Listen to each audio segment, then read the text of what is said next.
Welcome to the first choice.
Hello, you beautiful bastards. And remember, just because you are a character doesn't mean you have character.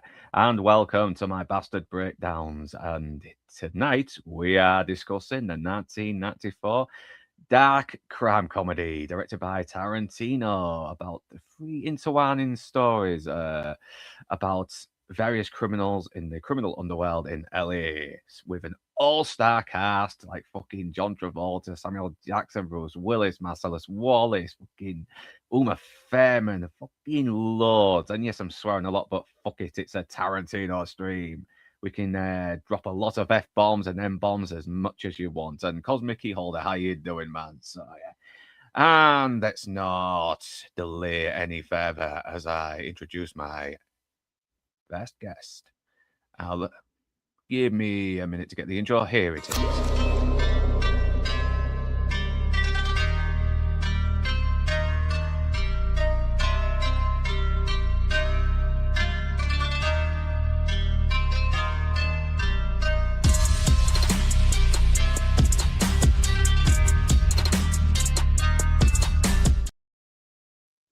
Hey, Rebel, how are you doing?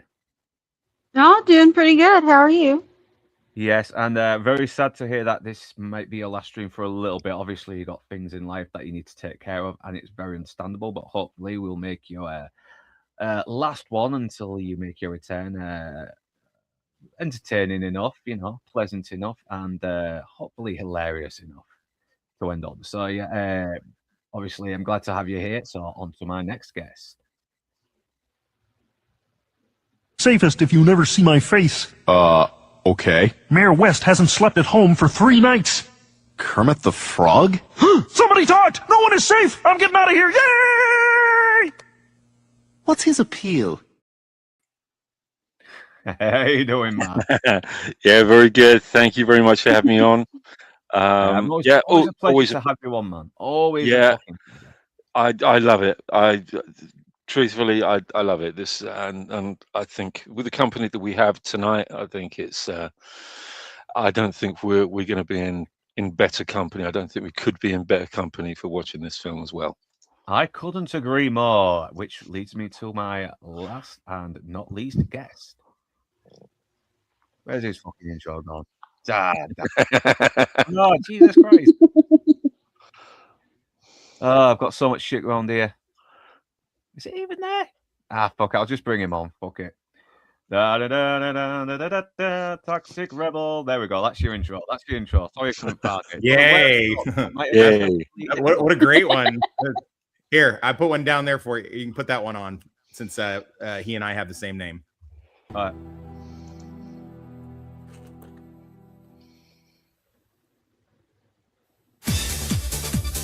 Yeah, that's your intro.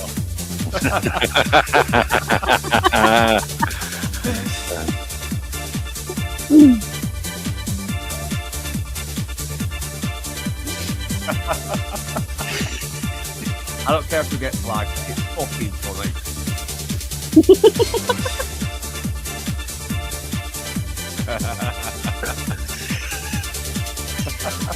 Oh my God.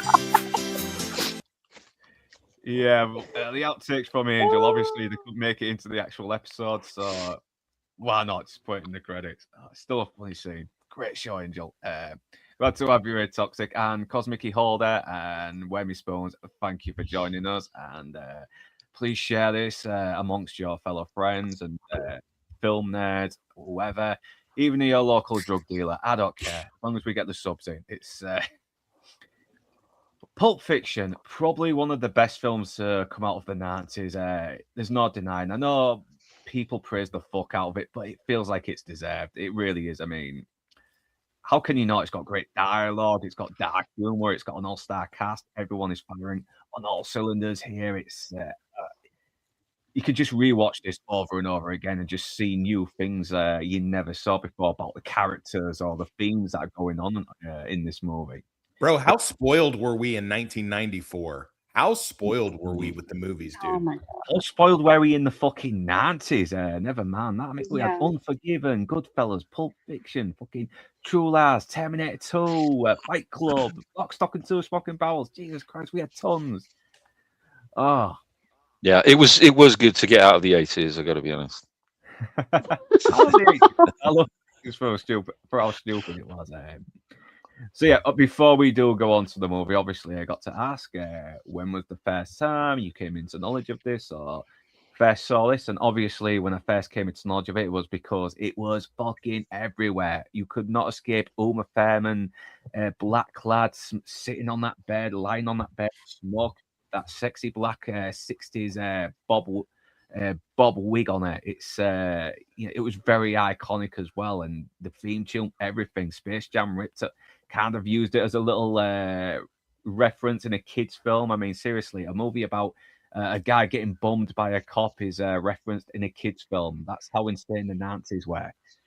So, but I did not see this until I was 14, which was around about maybe 2002, 2003, and I think this is what made me get in. I think this is the movie that got me into gangster films. I wanted to see more gangster movies because there was just something very attractive about seeing these people you know are bad, but you end up kind of liking them anyway. But I just loved this movie. I just loved all the dialogue. It just made me laugh my fucking ass off so bad. I really wanted to watch it again, and I really wore out the videotape when I bought it from Virgin Megastores. Anyone remember that? Virgin Megastore?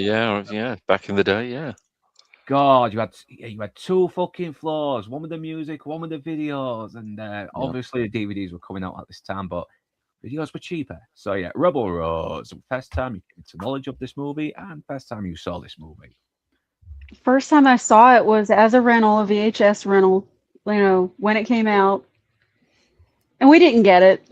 I didn't get it, for sure. I was only 8 when it came out. And I'm sitting there like, what is this? God. Jesus. What is this movie? I don't Gave his sister number, said Aaliyah. Yeah, sure. But I didn't get it, and I thought it was a dumb movie. And then I watched it again in my 20s, and I was like, what was wrong with me? I was too young for this. This is brilliant. This is a brilliant movie. No, it's kind of understandable as well, because there is a lot of surreal moments in there, especially when you got a film that's so grounded in reality. But I don't know, it never really takes away from the realism either. But we'll get that into more when We'll get more into that once we go through the movie. So Inside Man, first time you came across this movie or came into knowledge of it, saw it, blah blah blah. I saw a little bit on. There was a little mini documentary on BBC Two over here, and they were talking about this new movie that they think is going to really prove that Tarantino wasn't just a flash in the pan. Because when Reservoir Dogs came out, everybody was nobody really liked the movie in America. It was in limited cinemas in America. I say nobody liked the movie. That's a lie, actually.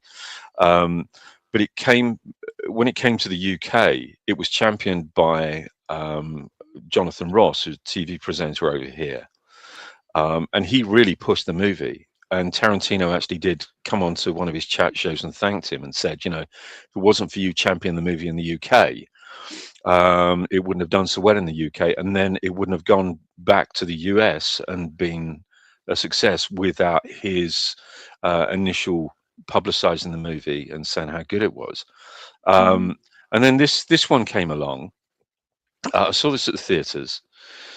But there's a weird thing that happened with this and Reservoir Dogs. So we had Reservoir Dogs, and pretty soon after we had this, and everybody who thought that they were really hip and trendy and cool were really loving Tarantino, until there was a bit of a gap.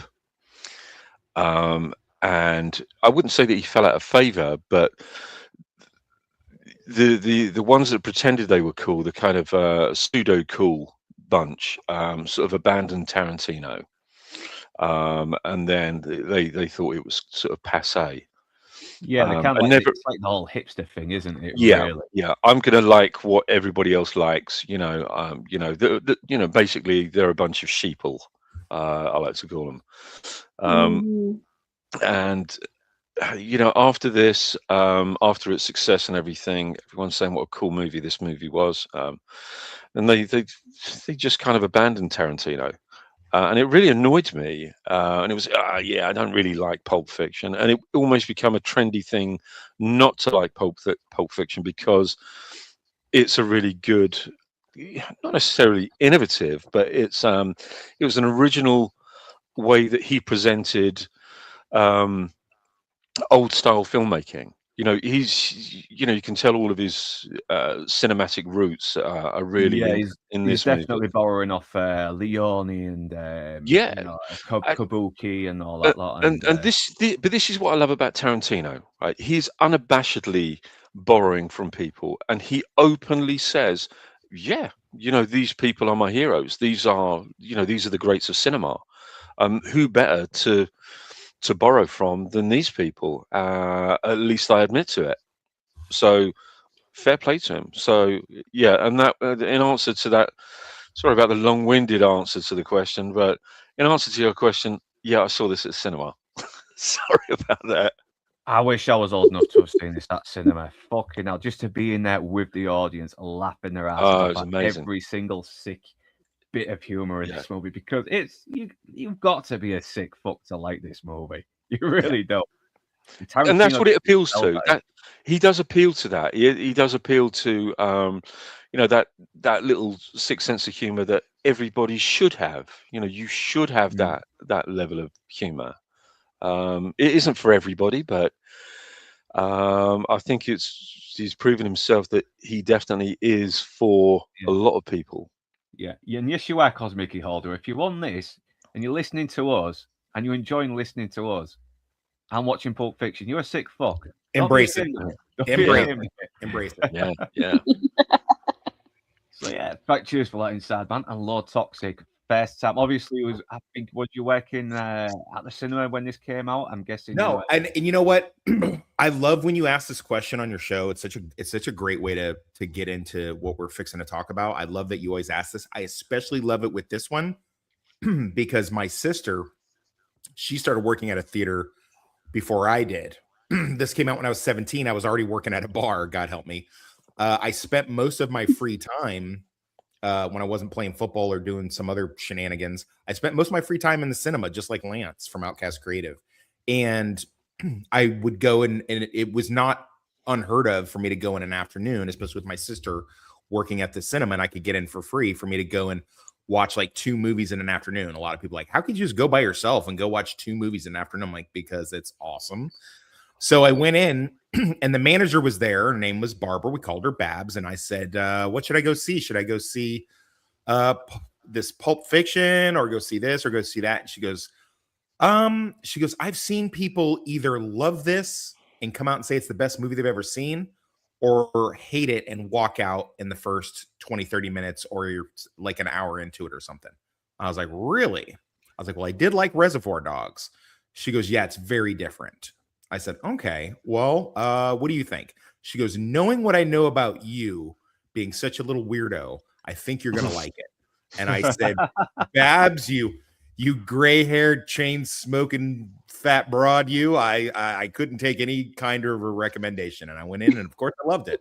And I've seen it dozens upon dozens of times since then. I can probably quote the whole thing for you. Bought the soundtrack, got the t-shirt, the whole deal. This movie, in my estimation, and I don't think it's hyperbole, this movie changed cinema. It changed the way we watched cinema up to that point. Certainly one of the watershed moments of 1994, and definitely should not have lost to freaking Forrest Gump of all films. Yeah. I agree.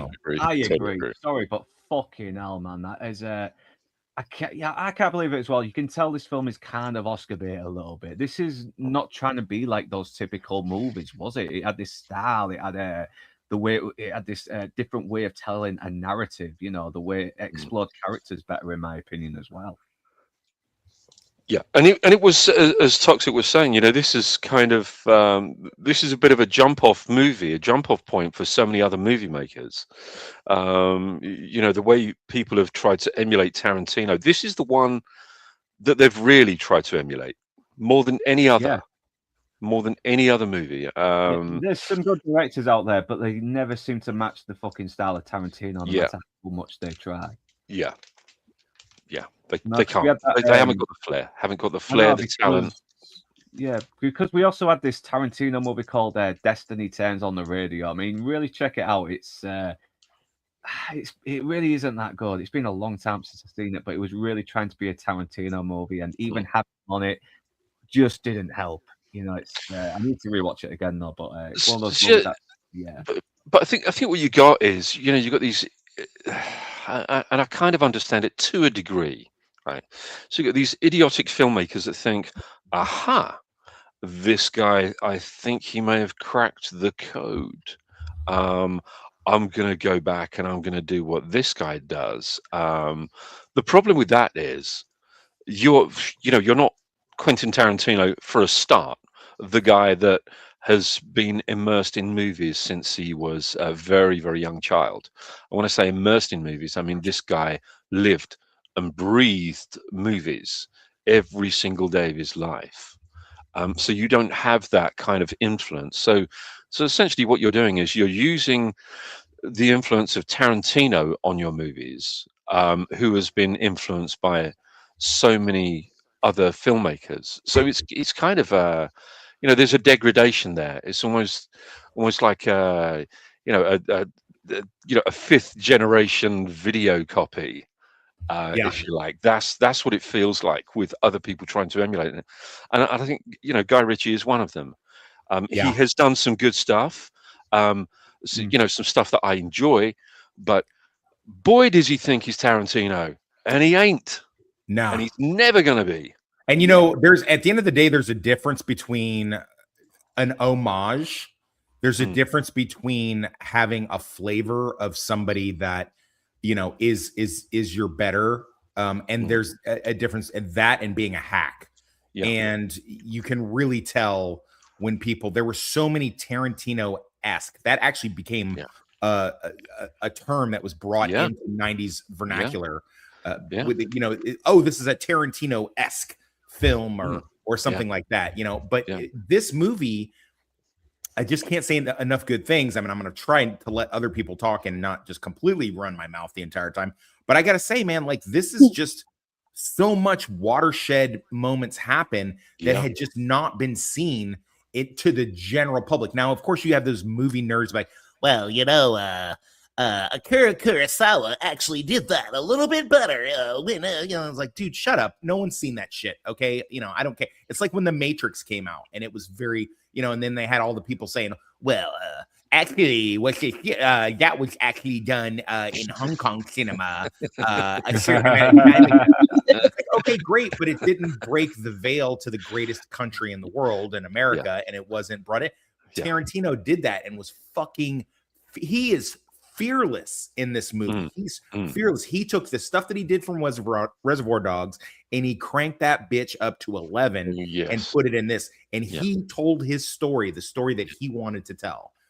He sold other movies to make this movie. Natural Born Killers, Killing Zoe, True Romance. Those are Tarantino's babies, and he sold them off in order to get this one. It's like when you adopt a kid and you maybe sell a few of the ugly ones and you get a really good looking kid. Like that's what he did with this. Well, there's this protocol in England. There's this thing in particularly television situation comedy, right? So what they say is that there's kind of a rule, and the rule in situation comedy is this: make your first episode really good, but make your second episode the best. And this is what he's done. He's it's almost like he's subconsciously used that philosophy. It's something that obviously he has in his mind. He may not have consciously thought that, but he, as you say, he's absolutely cranked it up. Because if we look at Reservoir Dogs, right? If there's one thing about I adore Reservoir Dogs. I absolutely love it, and I don't think Tarantino has made a bad movie. There's no way that anybody could say that Tarantino has made a bad movie, right? Because everyone is great in its own way, and it's very, very difficult. When you had on your Toxic Thursday a few weeks back, when you were talking about Tarantino, it's very, very, very difficult to really put them in any specific order. I find it very, very difficult because my order does tend to change. But where I was going with this was this: that with Reservoir Dogs, it seemed to be largely a humorless movie in comparison to this, and this is absolutely packed solid with humor. This is a funny film. And as I mentioned backstage to Luke and Rachel, that in a couple of interviews when he's been asked, would you ever consider doing a comedy? And his response has always been, what are you talking about? Have you never seen Pulp Fiction? That's my comedy. Yeah. That's my comedy.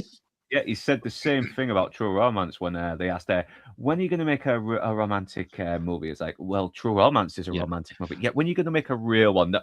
Have you seen True Romance? It's the most romantic. Okay. True Romance. Okay, seriously, if you've never seen it, okay, it is a romance. It's a romance. Okay.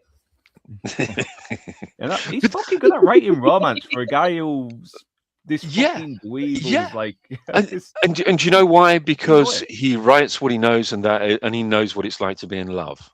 He's, and that's what he knows. So yeah, I mean, True Romance was basically him thinking up his imaginary girlfriend and how things would be with her, and that's it. But he makes it work. Yeah, he makes it work so well. And you look at I don't think there's any other director in the world that has a body of work like this. However small they might be, and there's no director in the world. Yeah, and he's kicking ass, and he wants to retire after his 10th movie, and I'm still waiting on that if that's going to happen. Oh yeah. It's because he knows that even the best director will have to retire because eventually they just lose whatever spark they used to have. I mean, Martin Scorsese's kind of off a little bit in his 80s. Yeah. And Ridley Scott has really fucking gone downhill. Don't Brian De Palma started to sort of like lose his spark a little bit as he got older as well. I think the last movie that I thought he did really well was Mission Impossible, and I don't think I've seen anything else from him since. I did like Snake Eyes. I did actually like Snake Eyes, even though Snake Eyes is a great film. Snake Eyes is really underrated. But don't you find it irritating though when you have journalists asking those ridiculous questions that they've evidently not really watched a Tarantino movie, and they're asking the guy stupid questions like, when are you going to do a comedy? When are you going to do a romantic movie? Come on. And I think Mark Kermode as well kind of overlooks just how fucking good Tarantino is when it comes to his scripts, because he kind of dismisses Tarantino as this nerd who's like, oh, wouldn't it be cool if this was in there? Oh, that was in it. It's like, mate, have you actually... you need to watch these films more than once, man, to actually get... Yes. Yeah. I mean, Mark Kermode, I like him to a degree. But when he was talking about Once Upon a Time in Hollywood, and he said, I didn't like Once Upon a Time in Hollywood, and one of the reasons was I think it was unforgivable the way he sullied the memory of Bruce Lee. Well, hang on a minute, mate. That happened. That's a true story. That's the only true part of the actual movie. Yeah, Bruce Lee had a bit of a temper as well. He would bitch Yeah. that if the Green Hornet lost in a fight, he would not be Yeah. happy about it. Yeah, that was Gene LaBelle that did that. That was Gene LaBelle. So it's true. It's on record. It's real. What? Because he had the audacity to put that into a movie, a piece of truth. Come on, We will idiots. get into that movie one day because I think it gets misjudged because there isn't really much of a plot, is there? It's mostly a hangout movie, and Tarantino has kind of mentioned that about Jackie Brown. It is more of a hangout movie. You're hanging out with these people, like you are with John Wayne and Dean Martin and Ricky Nelson and Rio Bravo. And I'll be honest, it's my least favorite, but it's still great. It's my least favorite movie, but it's still a great film. And I still like if it comes on, like if we were hanging out at the house or whatever, and you put it on and we were throwing a few back, I would definitely watch. I wouldn't be like, oh, come on, man, I don't want to watch this. I'd be like, yeah, put this bitch on. It sounds good. But what a compliment! What a compliment that is. Yeah. When you think about it, that one's my least favorite movie. However, it towers above, millions of other directors' movies. Yeah. Oh, for sure. But to be honest, most of Tarantino's movies can be hangout movies, even though a lot of the times these films do have a plot, because you're still kind of hanging out with Jules and Vince. You're hanging out with Vince and Mia. And, I have some when you start going through the film proper. I have some things to say about that. I have some very interesting things you may not. I'm looking forward to it. We will get into that as well because I'm starting to see things a little bit different between Mia and Vince here as well. Because I didn't watch this just now. I did watch it a few weeks back, but doing the notes of this, I was starting to come to some heavy conclusions here. But we'll see when we delve into the movie. And you know what? We will start doing that now. So let's do it. Yeah. Do it. Do it. Do it. Do it now. Okay, where's the fucking window? Here it is. Here it is. Yeah, so basically it's starting off where Tim Roth is not doing a fucking American accent, thank God. He's keeping his accent. He's got Amanda Plummer there. He learned his lesson. Yeah, he did. Yeah, motherfucker. Yeah, you gotta save me, Larry. You gotta save me. I'm fucking dying, Larry. She shot me, Larry. Motherfucker. Yeah. Man, it's hitting me all over my body. Oh my God. Oh, we love you. We love you. We love you, Tim Roth. We love you, Tim. You're a good egg, yeah. And he plays this part so realistically as well. And I've known plenty of fucking guys like him where from a stepdad when I was growing up. They didn't wear a Hawaiian shirt. They mostly wore like really terrible like Nike Adidas trackies and Burberry caps and fake gold chains, everything, trying to look like plastic gangster rappers. But But once again, we're kind of wondering who are these two people? What are they all about? Because they're talking about this kidnapping with where they only use the phone as well, and they're talking about did they hurt the little girl? I don't even know if there was a little girl. This little girl. They're right. All I know is they used it with a fucking phone. All right. You try go to one of these liquor stores with a phone, see how fucking far that gets you. Yeah, no. So they're kind of like a Bonnie and Clyde, except the small time criminals, aren't they? But so they've had some experience, and it looks like they are sort of trying to learn from their mistakes and try and look for other ways to rob people without getting any fucking blowback. A good smooth job that will go smoothly with no trouble. They can just get in there, get what they need, and get out of there, no hassle. And but they aren't exactly full-on smart criminals either. No, they'll never be long shot. Well, that's the brilliance. I'm glad you said that. The brilliance of that gets pointed out when he's like, "Garçon, coffee," and the little border jumper girl comes up. Garçon means boy. Yeah,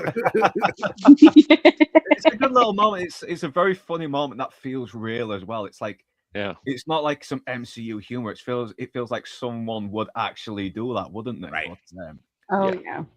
I know, but you get the relationship between these two as well. She's obviously, she seems like she could be calm until after the robbery starts, then she becomes Yeah. psycho. So you do get some hints of why he loves being with her because, Well, that's Amanda Plummer. I mean, if Yeah. you need someone that like seems like a little cute Midwestern housewife or something like that, but then can turn on a dime and oh become yeah, this psycho, Yeah. look no further than Amanda Plummer is gonna. She's Oh, gonna yeah. fit that bill. look at her in fucking what is it? The Tales of the Crypt episode where she starts off as this little meek, little Yeah. delicate little virgin, then she starts hacking her fucking husband up with an Yeah. axe. I mean, Or Stephen King's Needful Things. If you want to see somebody nail that main northeast accent, man, she fucking nails it. So she's great. She's a great actress, and it was also a interesting move to have. Just started off with this guy just kind of monologuing, kind of having, we're just watching these two people have this conversations about robbery, and they're not attractive people, and they're certainly not sympathetic. And yeah, we're no, like, they're assholes. They're assholes. Maybe Yeah, Tim we're- Roth is a little bit attractive. I don't know. I think women were going for him at the time, and he had that bad boy Cockney thing going on, didn't he? That wild boy thing on. That's one of those. Yeah, but she had a bit of an It innocent takes a face on her. specific situation for him to be attractive. You mean his performance in Planet of the Apes, perhaps? Oh yeah. Women That's All that makeup. Yeah. that that's it. movie. Yeah. He needed to be completely unrecognizable and furrier. whoa, that's a lot to unpack right there. Make of that what you will. I was gonna say since he played a gorilla, did that like fulfill your BBC needs, or- No, that's just what the men are like in Arkansas. Yeah. Yeah. Oh fucking hell. Aren't Yeah, you gonna just miss? all the ones Aren't you someone gonna miss around. this, Rachel? Aren't you gonna? Yes. You have no idea.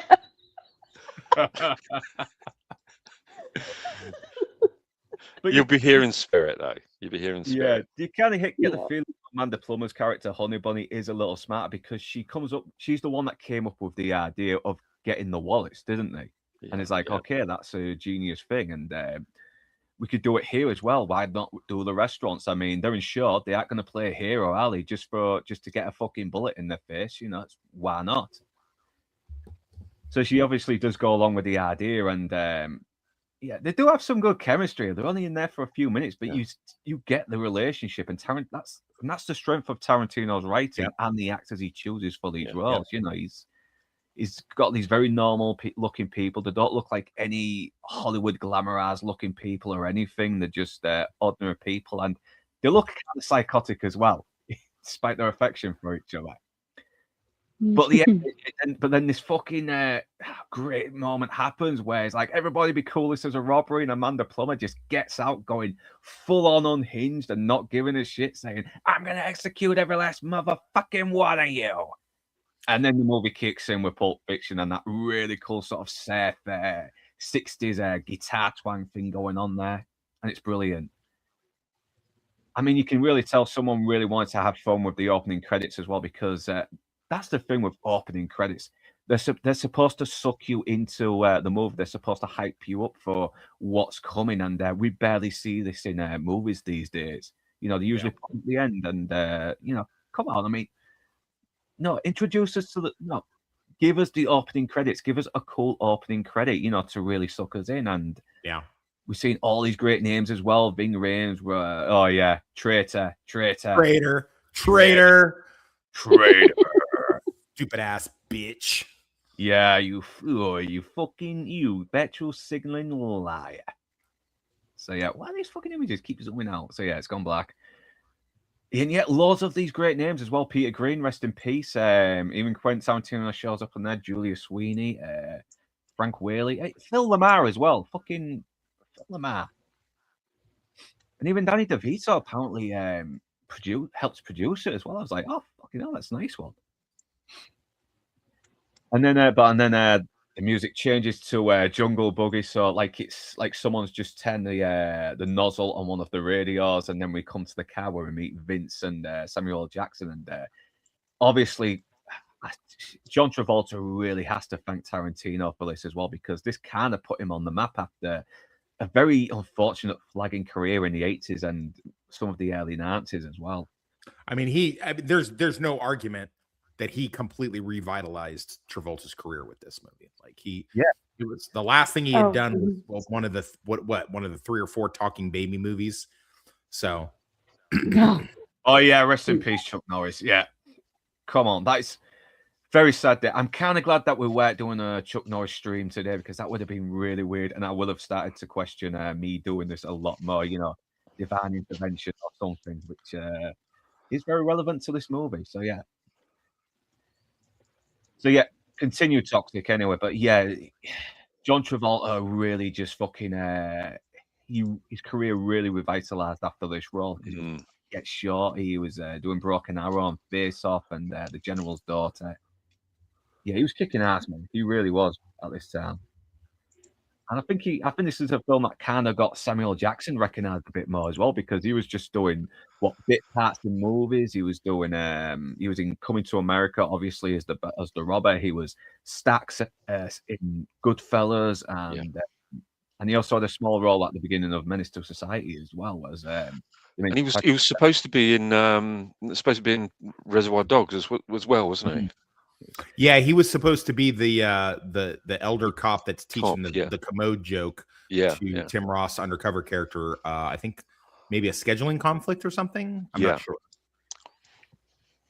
And motherfucker. As well, Tarantino, like he gets ideas for an actor to be in there, but then when he can't find a good character to cast him in, he's like, "Don't worry, I will have you in later." Apparently, Pam Grier was supposed to be in this as Lance's girlfriend, but then he thought to himself, "No, Pam Grier. No matter who Pam Grier was playing, she would never allow Lance to talk to her like that." So yeah, I saved the later for Jackie Brown. You don't waste Pam Grier on a fucking no. I mean, no, she wastes herself telling fake stories about Jim Crow in the 1950s. Yeah. Yeah. This is another Tarantino. So this is things that just didn't happen in movies, even crime movies. You didn't have a couple hitmen on their way to a job to retrieve stuff and waste a bunch of people for their gangster boss talking about burgers and how burgers are different in different countries and stuff like this. I mean, this has just not been done up to this point, and it's been highly, as Inside Man put out, it's been highly copied, but never it's never as good as when Tarantino does it. Having these kind of, not meta conversations, but definitely like we're a fly on the wall with two, like these could be two guys that are heading to a business meeting. This could be two guys that are just, on their way, like they're traveling salesmen or something like that, Absolutely right. I mean, in the hands of somebody else, in other directors that try to emulate this, there's a real banality about it. They're not getting it. They're not getting anything about the interaction between the characters and the humor. Yeah, they just think it's because it's letting you know who these characters are as well. We're kind of seeing John Travolta as well, because we get to know him a little bit now. He's not full on professional and business like the way Jules is. He's kind of just an ordinary Joe, isn't he? While Jules is a little bit more intelligent. He's like he likes to read, he likes to philosophize a little bit more, doesn't he? He likes to be a bit more professional in a manner. While even though Vince is good at his job, he's also a little bit sloppy at times, as well, as we see later on in the movie. But you still get the history between these characters, and yet they're just two guys going to a job. That's how they're reacting to it, though, because this is like everyday thing to them. Killing people is trivial to them. Yeah. Well, it becomes trivial after you do it so many times. I'll be honest. Oh yeah, that's the thing. Yeah, it just becomes as simple as Life breathing. is cheap. I know, but it's so good as well. You're like, this was like a novice's way of learning about Europe as well. There was kind of stuff like that because this another one, just brought Royale with cheese into the common vernacular as well. Roy, no man, they got the metric system over there. They wouldn't know what the fuck a quarter pounder is. This is how I knew what the fuck a metric system was. I was like, what's a metric system? I need to look that up. I'm so happy I got to see this in the cinema to listen to people laughing. People got the jokes in this. Now, love it or hate it, and again, I didn't see anybody walk out when I went to watch it. It had already been out for a week, so probably at least I bet you I was watching it with people who were on return viewings. I bet, but people were getting the jokes and they were laughing en masse. You know, it was like what do they call a Whopper? I don't know. I didn't go into Burger King. Like just the deadpan delivery of that, just like he went into this huge, it's like, and then it was this. You don't get it in a little plastic cup. I mean, you get a big beer. You get a glass of beer. Which is also interesting. You know what they put on French fries instead of ketchup? Mayonnaise. Oh man. And that's, you could see these guys, you feel like a fly on the wall. Yeah.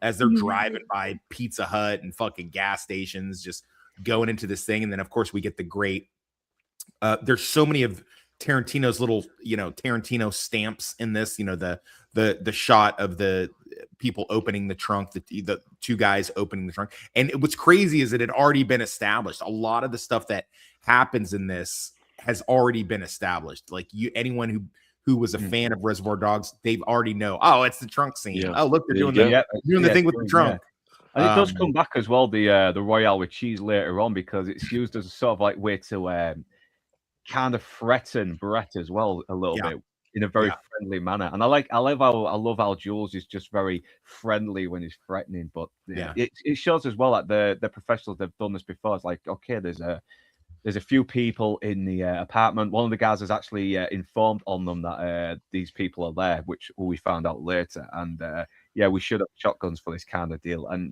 why haven't they been given shotguns? I mean, Mr. Wallace, we don't know if these guys could be packing. I mean, that's the thing you mentioned. I didn't want to push back on you and break up your narrative a little bit, but so the backstory to this is that Vincent's lost it. Vincent was the senior out of these two, and Vincent fucked up. That's why he got sent to Europe for a while. He didn't take a vacation. He was like sent away, and he fucked something up really bad.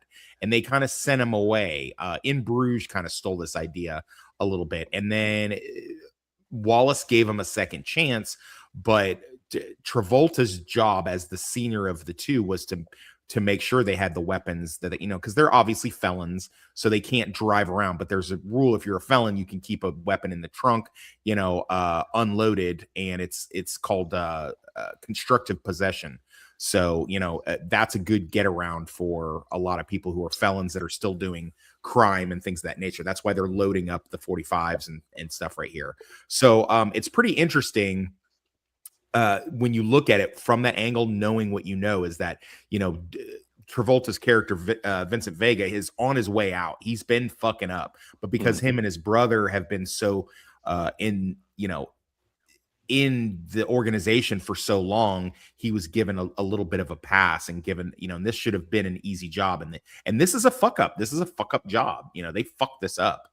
So regardless of how good he used to be, he's definitely lost a step. And then of course you add in the heroin addiction, just makes it all the more worse. Yeah, that does add more context as well, because like I said, we do see him make some mistakes later on, don't we? Some really stupid mistakes that when it comes to it, especially when Butch enters the room to find the watch. And I think you could argue that I don't think Vega does anything right in this entire movie. Like the only thing he gets right is he wins the foot massage argument. I think that's the only thing that that's his and only victory with Mia Wallace as well, even though he's kind of that's okay. Yeah, I'll grant that. Yeah. I'll grant that. Yeah, if he can fucking dance like that while stoned out of his tits on heroin, then he's doing something right, bro. He's John Travolta, man. He's fucking staying alive. Saturday Night Fever, Grease, John Travolta. I mean, you're gonna put John Travolta, you're gonna have him dance. It's a shame we didn't get the Vega Brothers movie, because I can sort of see maybe is Michael Madsen supposed to be the older brother? I think he's young. I think he was younger, wasn't he? I would assume that, but I wouldn't, unless I Googled it, I wouldn't know. But they're pretty close in age, regardless. I mean, I kind of like to fill in my own blanks with the Vega Brothers movie. Yeah, I know. It would have been cool to see a middle-aged, podgy John Travolta with a young Michael Madsen team up in a film. the brothers, because I can sort of see them having good chemistry and having some really good snappy dialogue to bounce off of together. You know. Yeah. But I like the fact that these two also look a little bit out of dated with their hairstyles. He's kind of got this mullet while he's still got the jerry curls, and I think it is the 90s. But because these are two that are usually out on the job a lot and don't really pay attention to the styles as much as they used to. I do love the story about Jules's the story that Tarantino tells about Jules's wig. Yeah, but he sent the girl out to get the hairdressing girl to get out, go and get a curly kind of black wig. Hey, boo. And she came back with that, and he said, "Well, what the fuck is this? This wasn't what I asked for." He said, we're going to be shooting. I just need like a, standard kind of, black guy's haircut, something very generic." And he said he took one look at it and thought, "Do you know what? I'm going to use it." And that was how it came about. It was a complete mistake. Love it. And he Love would it. later do another bizarre sort of like hairstyle in Jackie Brown as well, which is like, I don't think I've ever seen a black guy in any movie have that sort of weird goatee and weird ponytail thing going on. Yeah, But yeah. I know it was Samuel Jackson's idea because it made him look a bit samurai-ish anyway. So. Yeah. But yeah, this is where we start to getting a little bit more into what plot will happen later. We found out that Jules is going to be taking Mia out just to take care of her while Mr. Wallace takes care of business, which we will get into later in the movie. And he talks about she was in a pilot for a show, and he has no idea what a pilot is. And he's like, well, well, a pilot is basically an episode, before they pick the shows. It's like, then they show it to a group that. No, see, you're glossing. You're glossing over the condescension. This is two guys that have worked together for a long time, and I love this because Vegas says the thing that people always fucking say when you bring up TV, especially normies. You say something about TV, be like, "Hey, have you seen that one show?" "I don't really watch TV," as if that makes you some elitist or something like that. Makes you so much better than me because I watch American Dad or The Rookie or fucking whatever. Like, you're so look how great you are that you don't watch TV. So you'll kind of clap back at him. You are aware that there's this invention called television, and on that invention, they show TV shows. Yeah. On a strip that one show, they decide to want to make more shows. Some get picked and become television programs. Others don't. They become nothing. She started one that became nothing. So yeah, Mia Wallace is basically she had like 15 minutes. She wasn't really much of an actress, or probably did, but it never really worked out for her. So she decided to just fucking marry this big hulking black guy millionaire fucking criminal and just have a nice easy life, enjoying herself, getting well cut. Sometimes women like the BBC, man. Isn't that right, Rachel? Yeah. Oh, you. What? I knew it was coming. I knew it was coming. Oh, Christ.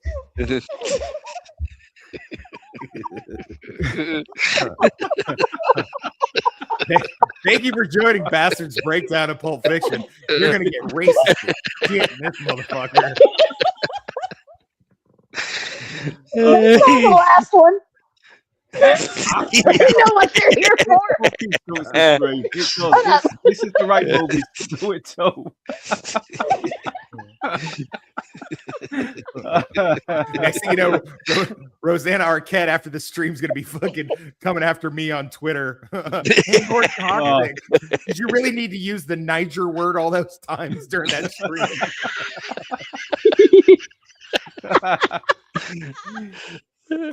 Oh,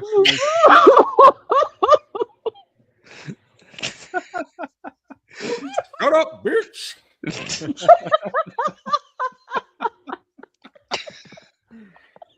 Oh, man. So anyway, they're at the elevator. Yeah, so they mentioned also that this guy called Tony Rockahora got thrown out of a window because he was massaging Mia Wallace's feet, and but this dialogue does come back later on as well. It just kind of is basically this rumor, isn't it? And I love yeah. it's God dang, this writing is so sharp. It's so good, yeah. It's so sharp because it does so many things. It tells you it gives you an idea that they're like these guys are fucking they're about business. They're not fucking around guys, Yeah. but they are just in fear of Marcellus Wallace, and gives you an idea how dangerous Marcellus Wallace could be, because this Tony Rocky Horror guy doesn't sound like a slouch himself, but made a faux pas and did something untowards with Mrs. Wallace, and fucking maybe took a header out of it due to that. Now, of course, that comes into, as you say, comes into play later, but that's this is how you do dialogue. You can't have somebody go, boy, this t-shirt tastes good. I agree with you, it does taste good. Well, scene. No, you got to have people arguing about two different sides here, where one person is, they both have very strong opinions about the whole foot massage. And by the way, I completely side with Vincent on this. You're touching my wife's fucking feet. Yes, no, I fucking agree, man. I agree. I mean, of course, Jules has a different opinion on it as well. He's kind of like he's not as irrational as Vince probably is. Maybe he's kind of he is kind of a little bit more like I said, he's a bit more professional, isn't he? Or trying to be a bit more professional in his job, because he's a bit more of a straightforward business-like guy as well. He's like,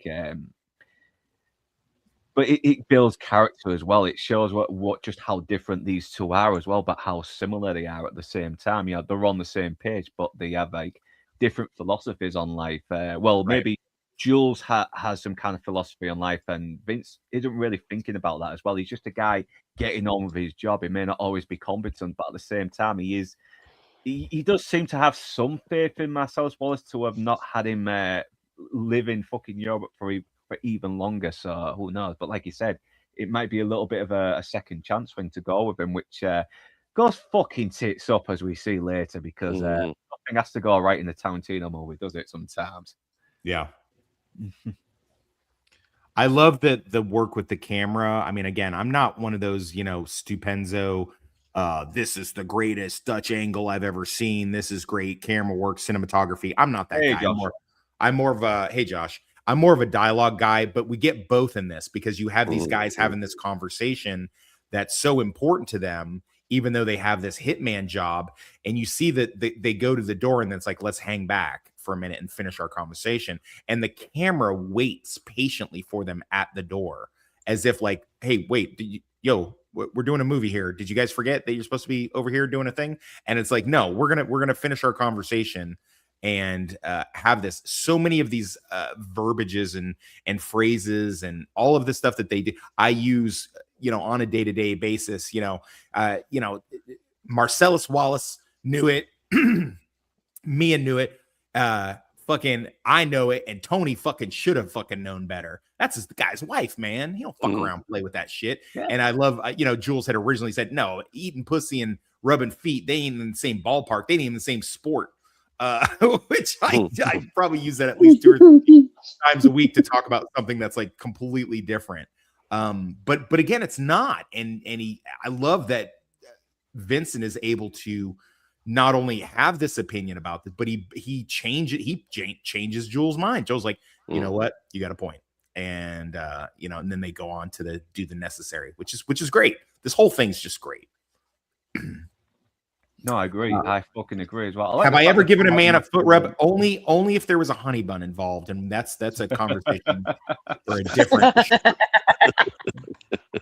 I don't like the fact they're polite enough as well to think, okay, it's too early to be killing these guys. Let's just let them enjoy a little bit of their burger before we start fucking. Yeah, I was always curious about that. Like, what is it? Was there a specific time that they had to be at the, like, it was like, don't kill them before 8:30 in the morning. It's like, what was it besides finishing this conversation?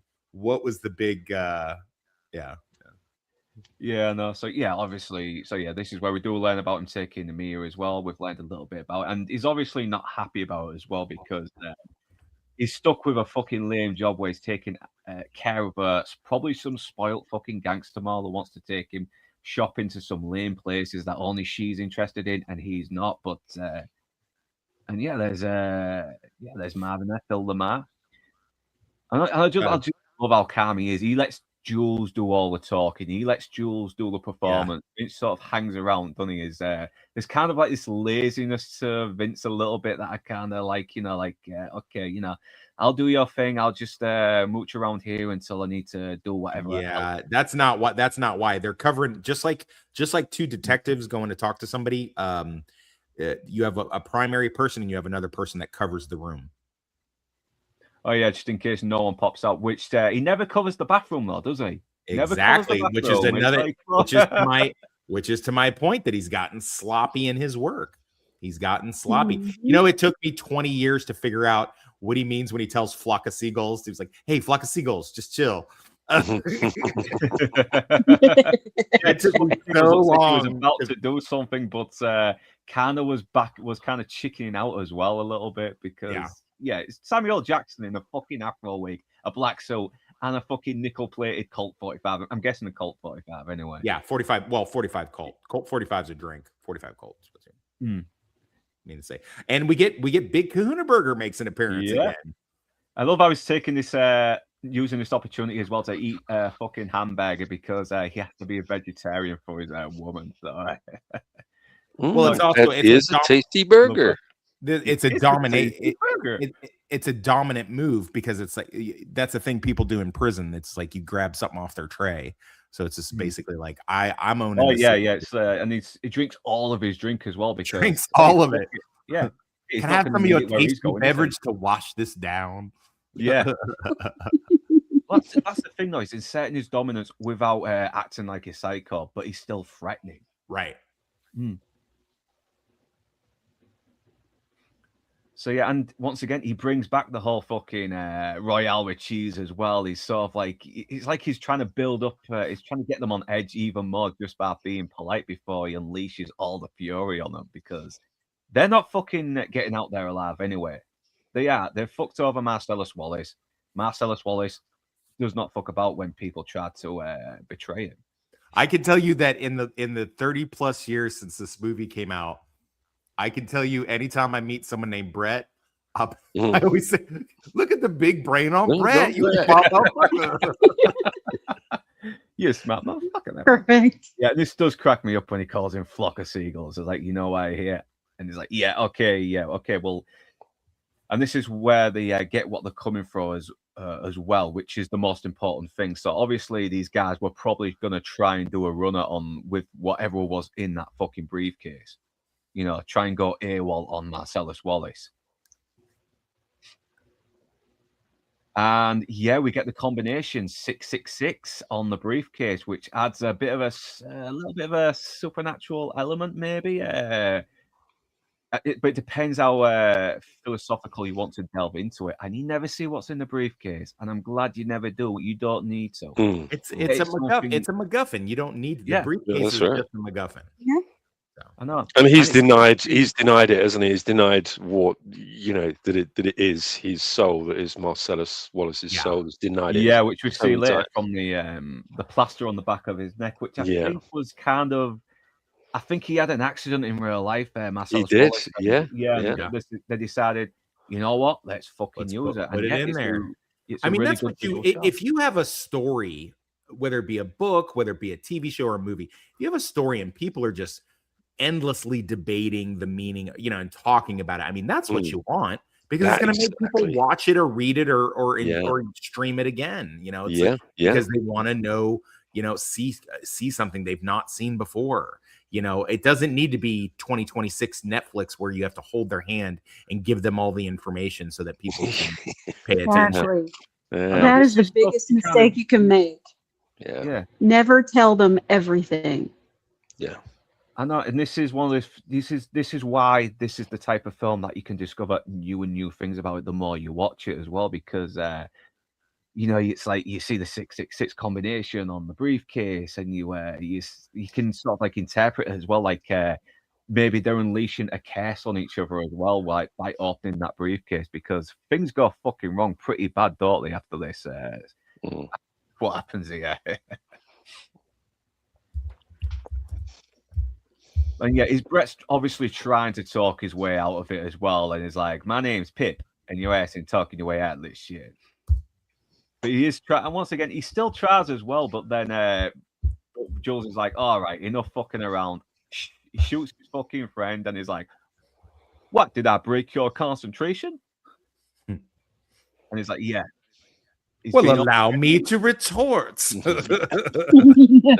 describe what Marcellus Wallace looks like. He's like, "What? What country you from? What? Why no country I never heard of? They speak English and You what? say what again? English, motherfucker. Do you speak it? Okay, he's black. Yeah, he's bald. What? Say what again? Say what? Does he look like a bitch? Yeah. What? Pow. And it shows he doesn't fuck about when he says say what one more goddamn time. He means it. He does. Just so you know, if you're ever thinking about interrogating somebody, don't shoot them in the arm with a fucking 45, because especially at that range, you're just gonna blow their arm off, and they're gonna be answering nothing after that. Yeah, they're gonna die of fucking shock, aren't they? Yeah.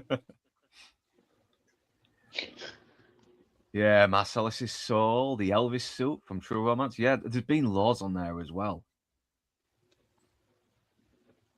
Why are you trying to fuck him like a bitch, Brett? I Yeah. did it. Yes, you did. Yes, you did.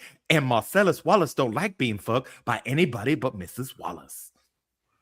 Yep, and then he does that fucking great Bible quote. Yeah. I think he does sort of misquote it a little bit, but Oh, it's totally Yes. it's completely. But hey, if you're gonna have somebody rewrite the Bible, you have Quentin Tarantino rewrite the Bible. God. It does. This scene is also fucking funnier when you watch it a second time and you realize the fucking transsexual guy from Wedding Singers is behind that door with a big fucking magnum. It's like, Yeah. yeah. Even with that dumb Jerry Kell, he looks fucking terrifying. I mean, look at that. Look at those eyes, man. You can tell this is a guy who'll fuck you up. Yeah. And then it comes back, and this is where we meet Dutch, played by And what a great way to transition. You go from this crazy high impact, high tension scene into this smooth two guys just talking in a bar. Al Green plays in the background as well. Like stay together. It's so calming as well. And this is where you don't see Marcellus Wallace. You see the back of his neck, but you hear him talk, and you can see he's like a salesman pitching Dutch to sell his soul. Yeah. You know, threatening him or anything. He's actually sweet talking him into it. And you can see the confliction on Dutch's face as well. Obviously, he's going to have to play ball, but at the same time, he's probably already hatching a plan to betray him straight away. Well, Bruce Willis, I mean, imagine that, like, this is a good, at least 3-4 minute monologue here. And, the camera's just on Butch. It's on Bruce Willis. And Bruce Willis has to hold and command that, that whole thing. And he's fucking brilliant. He's fucking brilliant. And I think this film kind of helped Bruce Willis a bit as well, even though he had success with Die Hard. Last Boy Scout didn't do well, sadly. He had Hudson Hawk not do well, Striking Distance not do well, but I think this sort of helps him a little bit as well. Facts. Yeah, he had this and Die Hard 3 back to back, and he's back in business. Right. Yep, and Die Hard 3 actually does reference Pulp Fiction as well. I was gonna have a nice fat retirement, smoking cigarettes and watching Captain Kangaroo. And the fact is, with Samuel Jackson on this one as well, right? And plus, he gets they don't say it, but they have it on a whiteboard about guys from Niger. Oh yeah, I hate Nigers. It's on the film. It's on the film. I'm not saying I don't. I am racist. I don't fully hate. I hate everyone. I don't care. I don't care if you're honky or Niger or Pakai or you're just a misanthrope. Yeah, or Chinese, whatever. I will say that I hate all Asians equally. All the Asians are bad. All Asians are bad. Oh, fucking. All right, I'm not going to go too much into politics, but that fucking Trump bombing jokes. Fucking Trump, man. Fucking Trump. Oh, my God, yeah. So good. He's so good. He didn't tell us anything about Pearl Harbor.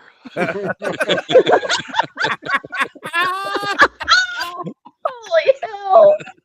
And I like this Japanese president as well. She's based as fuck. She doesn't do that Yeah, she is. LGBTXY shit either. Yeah. She's banned that shit. She's banned Muslims. She's awesome. I hope she takes Yeah, that she's fucking great. joke on the chin. I really hope she does. Oh, Christ. But yeah, I feel like Trump, after he said that, he probably hit them with the miso sali.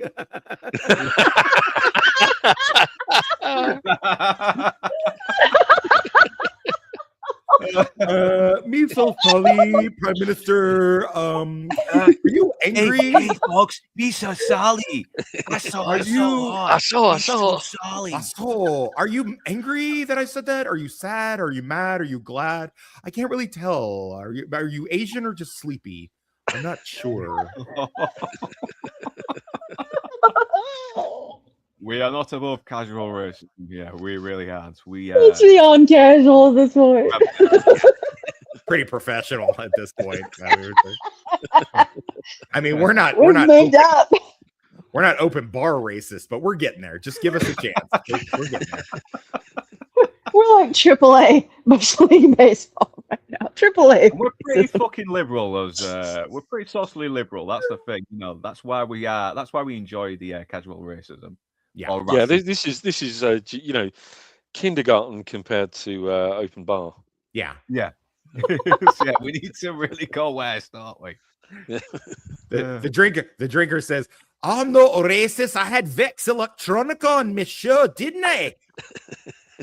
He's some sort of box.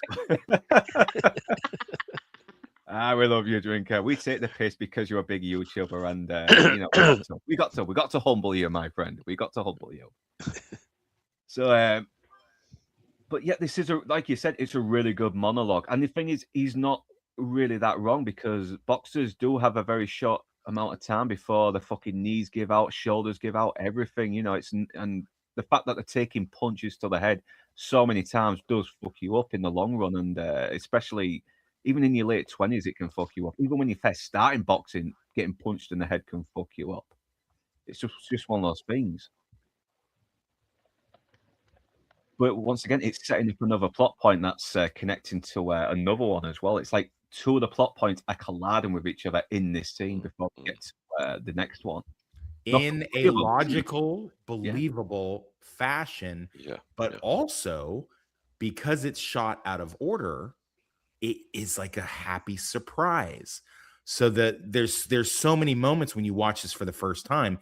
And again, that was another great thing watching it in the theater, was people going, "Oh, okay." You know? Yeah, I mean, the first time I watched this, because I was watching this with my stepdad. He's the one that put it on. He's like, "You'll like this, man." So yeah, he was a dick though, but fucking hell, he got me into some really good movies. And he's like, "Okay, why are they walking in those dorky shirts and shorts?" I was like, okay, you know, you get me more hooked on this. You don't need to sell me. I'm already liking it. And it's so iconic as well, how a nice little accident can lead to a very iconic shot and a shitload of people going nuts on the spiritual aspect of the fact that he could be the devil, or he's looking for his soul, and his soul has been extracted from the back of his neck, because there are some religions that believe that, isn't there?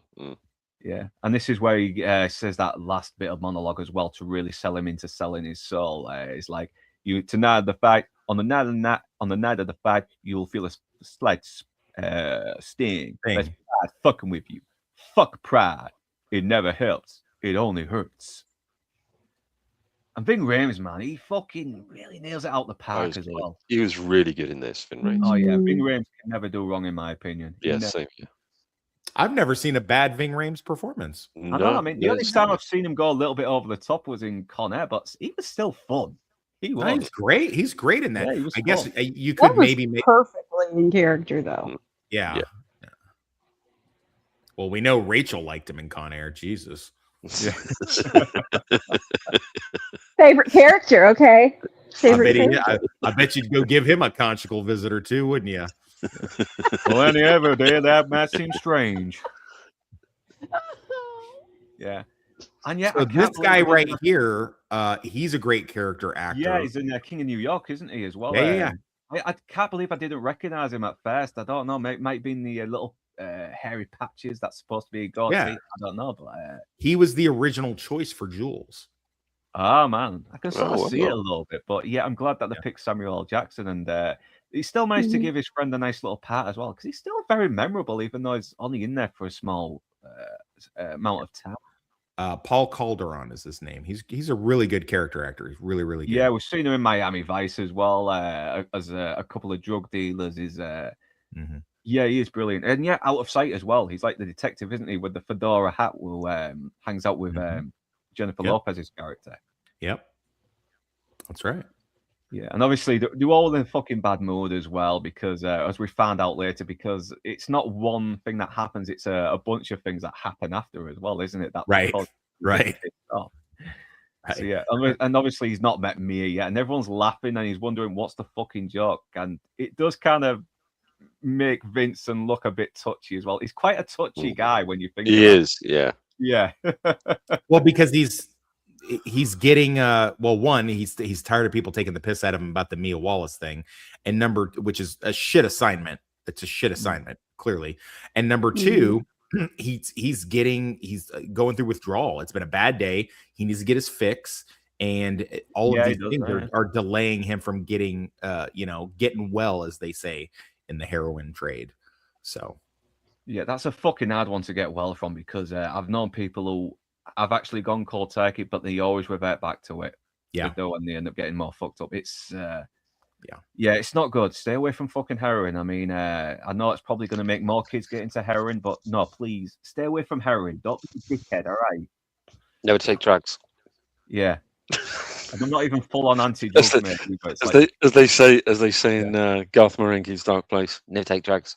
Yeah, it just for no fucking reason. But if you're gonna do it, you got to admit the heroin scene in this does look pretty fucking sexy. I'm not saying they go. Yeah, I'm you not got that. saying you should do it while he's injecting it in him, and you even get that face he makes as well, like he's just had a nice fucking bit of ass as well, which is almost like I said. Yeah, and if you're really gonna do it, keep your own needles. Don't share your needles, and shoot up between your toes. That's the best advice. Not that I'm advocating heroin addiction in any way, but and stay away from. Now you're banned. We don't tolerate that shit. Stay away from Cambodian brown. Cambodian brown is really bad, so just stay away from that. Yeah, if you're left-handed or getting iced out, then okay, you can shoot as much heroin as you want. We don't care. Fucking toxic. I got a goddamn. If you're part of stand up to racism and women against the far right, you can shoot. I got a copyright strike. I got a warning of content encouraging people to do dangerous activities like heroin. But yeah, he's in a bad mood as well, because obviously, like you said, the withdrawal and a whole lot of shit that we found out later, and the guy kind of calms down and is like, listen, it's none of your business. Like, why are you fucking asking me about Mia for, you asshole? Because he obviously does think that she's just going to be another fucking spoiled rich whore he's going to have a really lame time with. Of course, we found out later that's not going to be the case, and it ends up being a really kind of pleasant surprise for him. But yeah, a lot of people have sort of speculated onto why he's giving Butch a hard time as well. And you can probably say the events which will unfold later on in the story, what's unfolded earlier on in the story, I should say, has contributed to it, the heroin withdrawals. And the fact he knows that Bruce Willis's character is another guy who's selling his soul when he should be having some kind of pride. But I don't know. What's your theories on that? What was the question? I'm sorry. Give me the... I was getting a Snapchat from a hoe. Fair play. Yeah, it's the fact that people have kind of been speculating on why he started insulting Bruce Willis's character because he doesn't respect him, because he's a boxer and he's now giving up his trade to take a fall, and he doesn't respect him. And then plus, he was there for him as a stepfather, and he when he was in the talking baby mode, and he grew up to be this fucking loser. So oh shit, yeah, talking shit, man. I can't believe it. That just makes it fucking funnier. It does.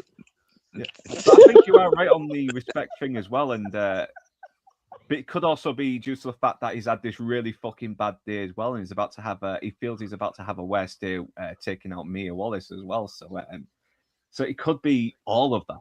It could be all of that. But yeah, God, that is such a fucking funny connection. That really is. God, it's. Oh yeah, the movie revitalized 2 stars from Look Who's Talking. Sadly, it didn't do the same for Kirstie Alley. Yeah. But yeah, that fucking insult is he's going to pay for that insult later, as we see, which is so good. Tarantino is already dropping these little hints, and that's why the back and forth timeline actually works here as well. It doesn't feel like a gimmick, but he's dropping all these little hints, these little bits of foreshadowing that is going to pay off later, little setups. And yeah, Butch wanted to rock Vincent's shit here. But he sees that he's hugged up with Marcellus, so he's like, I gotta eat shit on this one. But then he like goes out and fucking keys his car. So I mean, that's the little payback there. Ha ha ha! Yeah, shit, man. Yeah. A pack of red apples as well. The Tarantino brand. The Tarantino brand, yeah. And here we get fucking the Commitments. Ugly bitch, and then she's fucking here with the traitorous bitch. You dirty traitor bitch. Tramp. I bet you cash those Pulp Fiction checks though, don't you? Yeah. Oh yeah. Oh Christ, man. Yeah, she really screwed the pooch. She just had to. All she had to do was keep her fucking mouth shut. But no, she just had to. She's not a classy lady. That is not. She probably discovered that she wasn't going to be on the cast list of his new movie, whereas everybody else that's featured in a Tarantino movie who's still alive is going to be on the cast list. I know, it's so petty. It is so petty as well. And obviously the Irish lady, I keep forgetting her fucking name, but she's I think her last name is Gallagher as well. But she obviously had a little bit of a role in the Commitments, and and obviously they're talking about the whole piercing thing, going the gun is a needle is it better than the gun, but it's never fully relevant. But then we get to see Lance, because once again, this is setting up a disaster that's going to happen, because he can I just say that in the 90s, I was friends with so many dudes like Lance. I had so many friends like Lance. This was in the 2000s. They look fucking the same as well. There was always in the pajamas or something like that. And I think in the original script, it said he's a guy who's never really done a hard day's work. He's been dealing drugs since he was a kid, but he's never been arrested. Yeah. So obviously, he's good at keeping a low profile. He's good at his job, because he is pretty good at selling fucking heroin. Really convincing Vince to take heroin, because it's like, coke is fucking dead as dead. Heroin, come back in a big fucking way, man. Yeah. Which is a weird thing to have to explain to a heroin addict. You don't usually have to sell a heroin addict on it. Like, you could sell him the brand where he's like, now these two are fucking. I also love. I use this quite often when, especially like if I'm talking to somebody about talking to a potential client who I may know, like, like they'll ask me like, hey, I think my wife's cheating on me, or hey, I get an employee that's stealing, blah, blah, blah, and I quote them a price of what the job is going to cost. I always do the little hand on the shoulder thing and go, those are friend prices.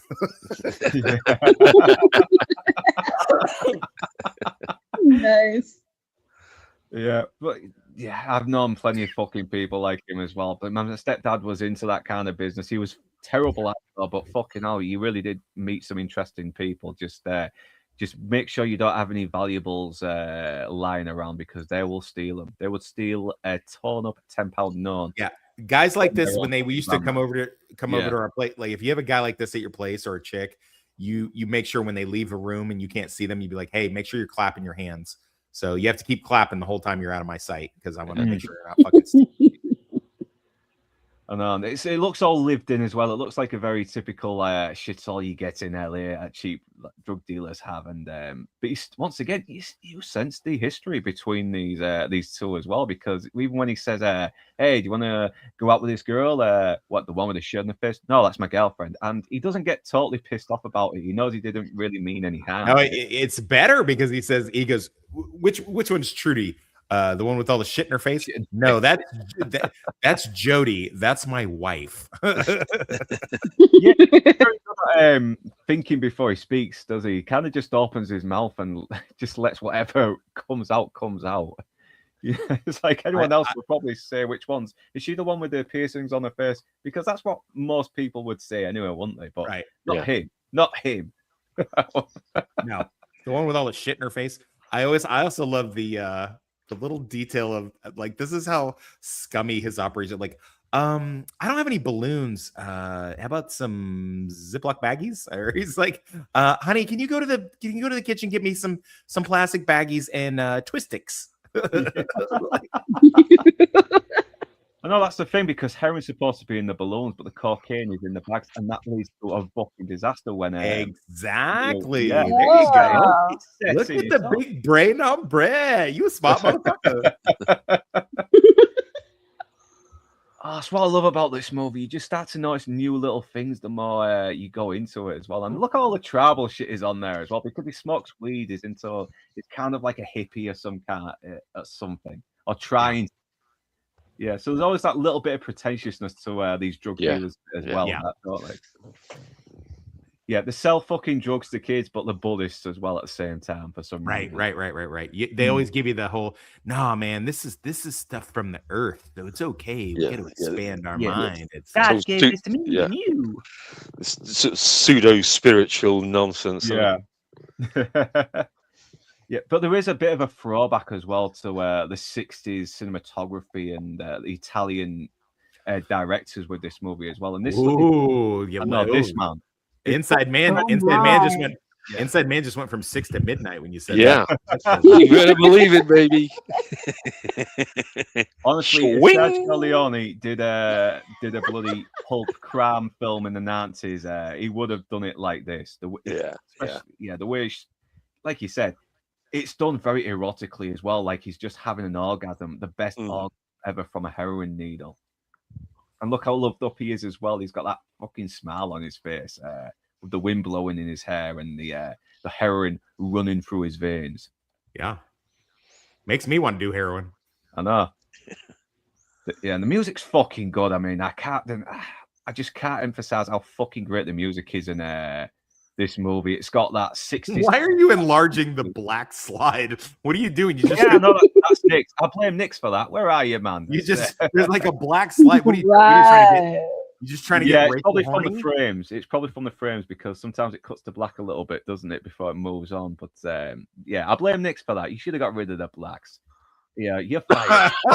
Joking, man.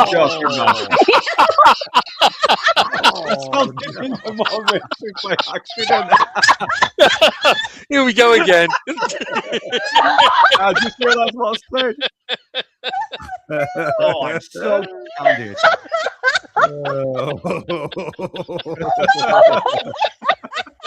I couldn't agree more. Just could not agree more. Okay, 1 hour and 24 minutes.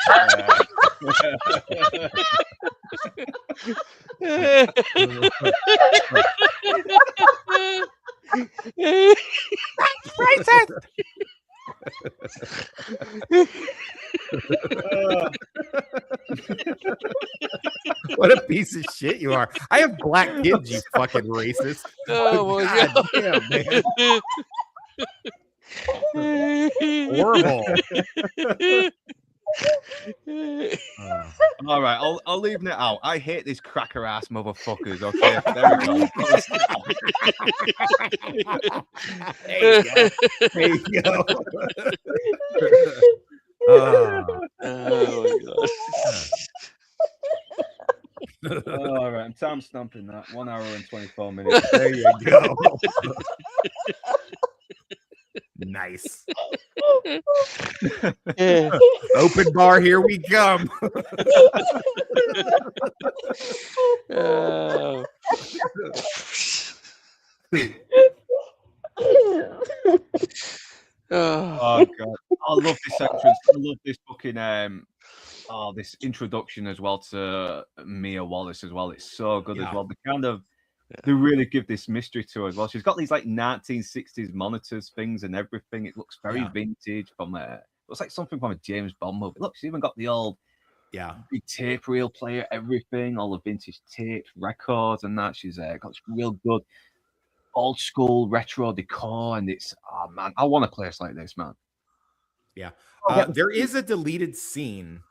Yeah. And it's on YouTube or the DVD, whichever you've got, and where she comes out with a video camera and just gives him like this whole, interview type thing.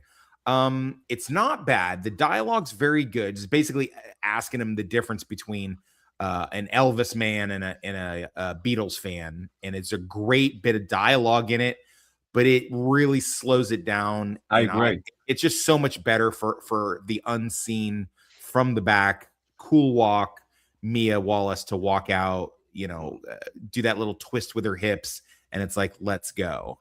That's much better. It works better, but if you have a mind, or you can find it on YouTube, there is that deleted scene where she kind of just basically interviews him and asks him some questions. And there's a great line in it where she says, are you the kind of person who tries to listen when people talk, or do you wait for your turn to talk? Yeah, I wait to talk, but I'm trying very hard. But I'm trying harder to be a listener. It's a good, like I said, it's a good scene, but as soon as it goes to her walking and saying, let's go, it's so much better as well. It works better. It flows better. It flows better. Because you got to keep in mind, it's also a 2.5-hour movie without the deleted scenes. So it is not a short movie by any stretch of the imagination. So let's hurry up and get them off to Jackrabbit Slims. Let's get because we're gonna get a bunch of stuff, and it's just cooler to see two cool people sitting to dinner and chit-chatting than having someone with a fucking video camera interviewing him. Like I know, and it just makes her, and obviously he's trying to make her seem a bit more playful, but you can see that already when they go to Jackrabbit Slims, and takes away the mystery of her character a little bit when you first see her, because she's kind of got this very sort of like femme fatale thing going on there, even though she doesn't really do any femme fatale stuff, but she looks good. She's got there's a confidence to her and everything, the way she speaks. She's got this great outlook on life, but she's also a bit of a cockhead as well. She likes a good. Well, there's a confidence to her, but there's also I always pick up this kind of, will he like me? Do people like me for me, and not just that I'm the gangster wife? Do they actually like me? I'm bored. Can we go have fun? And can this just be a fun thing that we do? Do people talk about me? Do people just want to fuck me? Do people, can I have some friends? Like that kind of earnestness to her that she just wants to be liked. You can kind of do that. I think she doesn't really drag him to any fucking shops to go buy some new shoes or anything like that. She actually takes him to a place that she thinks, you know what? I think you will like this place. I would literally pay $1,000 to go to a place like that, and I bet that's what it would cost too. But I would love to go to a Jackrabbit Slims. This is this is amazing. If I owned a restaurant, apparently this was during the time where over the past 6 years after Tarantino had finished writing the script, there was a lot of these 1950s like retro burger joints just appearing out of all over LA. So. And obviously, it matches his aesthetic as well, because the film is sort of like paying homage to all these sort of old school greats and everything. Look, he got I forgot he's like a presenter of the 1950s show. I forgot one of them, but you get all these great. You get Zorro in there as well. You get Marilyn Monroe, Buddy Holly, Ricky Nelson, and you get impersonators. And God, it looks great. It looks beautiful. A lot of people are dressed up as like Hep Cats and fucking Ted Boys and everything from the 50s, and it's so brilliant. It's so epic.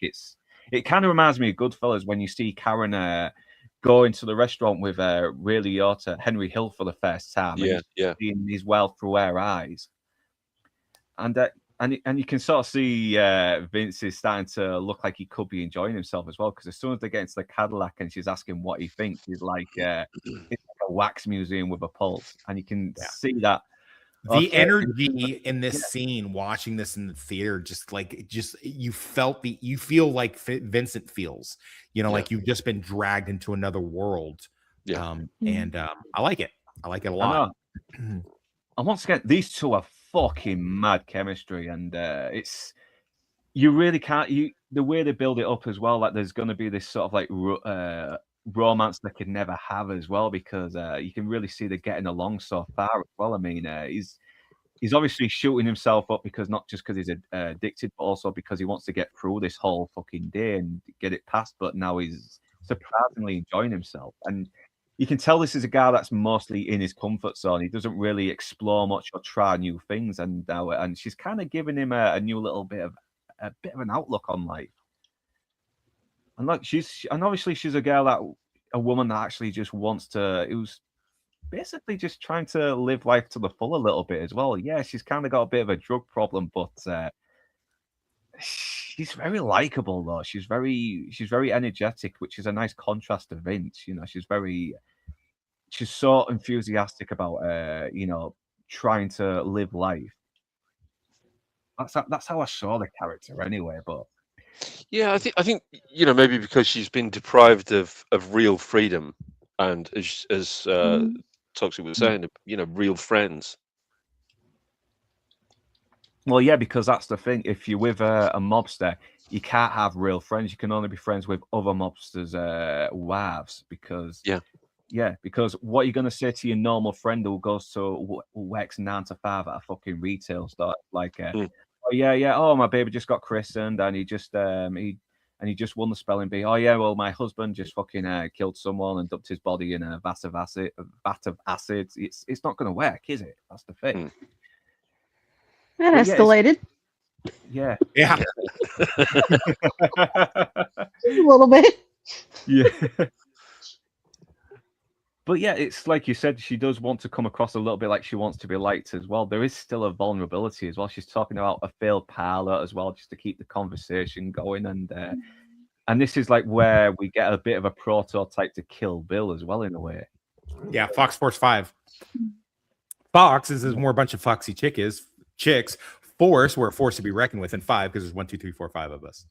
I know. Like I know. It sounds like a really bad cheesy 80s TV show that would have got cancelled, but yeah, it's definitely something that would have been like in maximum syndication on UPN. Yeah, or something like that, I know, and he's not phoning it in either. He actually seems interested, especially when he hears about a character had a gimmick where she tells every episode she would tell a joke that her grandpa told her years. And obviously she only got to have one, and she gets really self-conscious, and it's kind of adorable. She's like, oh no, you wouldn't laugh, and I'd just get embarrassed, she does that little laugh after, and it's like, oh, bless her. Oh, what are the names of the milkshakes? There's Amos and Andy, and what's the other one? Amos and Andy and Martin and Lewis, because one's vanilla and one's chocolate. Yeah. That definitely sounds like a 50s milkshake. It does. A bit of casual racism. I guess we know that Rachel be sucking down that fucking Amos and Andy. I do like chocolate. You're gonna miss us, Rachel. You're gonna fucking miss us. You are. I will. Hopefully it won't be too long. I'll be back. Oh, no. So I can be the butt of all toxic jokes. And I love the fact that she actually puts her foot down with him as well. It's like, well, I'm definitely not going to tell you because it's been built up so much. Yeah. I never thought much of Uma Thurman as an actress up to this point. Up to like this movie, I had seen her in a lot of stuff. And I certainly didn't dislike her. I'd seen her in Dangerous Liaisons. I had seen her in Sleep With Me. I'd seen her in what's it called? Is it Jennifer 8 with Andy Garcia? I'm wanting to say. I think that's it. Yeah, that's right. Jennifer 8. Yeah. I'd seen her. Well, because she shows her titties in that one. So I've seen her in these movies, and I didn't dislike her in any way. But it's like not until this I was like, damn, she can act. And it's because when you have good stuff to work with, that's when you really see the caliber of an actor or an actress. Yeah.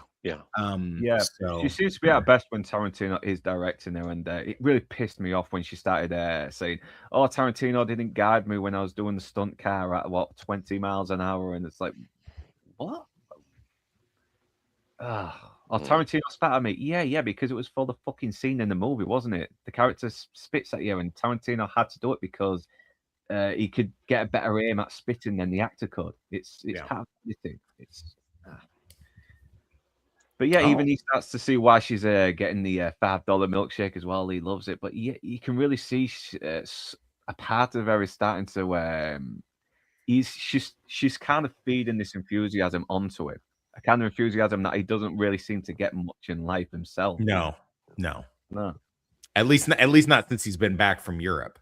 Yeah. So, but that is a great, like, that's a milk and ice cream, right? You don't put any booze in it or anything.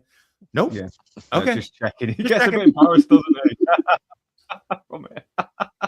he? But then we get the uncomfortable silence, and I love how she commentates. That's how you know you found someone very special. Then you can just shut the fuck up and share silence. And he's playing it cool. He's like, well, I don't think we're quite there yet, but don't feel offended because I've only just started to get to know you. But then she decides to go powder her nose and to think of something to say. And yeah, it does give him time to actually think of something to say. Because she does really go powder her nose. She wasn't lying. I love how enthusiastic she is. It's like, don't you just love it when you come from the bathroom and the food is just sitting there waiting for you? And he seems real pissed off for some reason. I don't know what Buddy Holly did to piss him off, but he's like, yeah, we should have just started the Marilyn Monroe section. Of course, it's Steve Buscemi, isn't it? Who's, Steve Buscemi as well, making a nice little cameo as well, a very uncredited cameo because, Buscemi can never do any wrong in my book. He's great. He's great. Yeah, he volunteered to be a fucking firefighter in New York when 9/11 happened. He's the fucking goat. Have you got that clip? Let's have a look. Yeah. That's what I'm talking about! That's why he's the MVP! That's why he's the GOAT! The GOAT! Yeah, he's always value added. I mean, he's not really great with the dental health care, but I mean, no. Other than that, Damn. Oh, I love him, man. What's that line he said in 30 Rock? And he's like, listen, how do you kill a snake? And he's like, by chopping off his head. Right. Now I won't be afraid to go to my garage. But anyway, moving on. But this is where,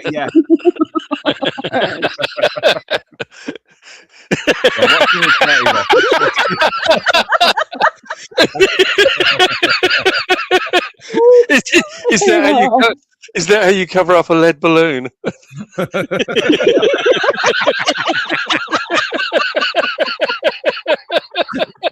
It's got to be tumbleweed off here somewhere.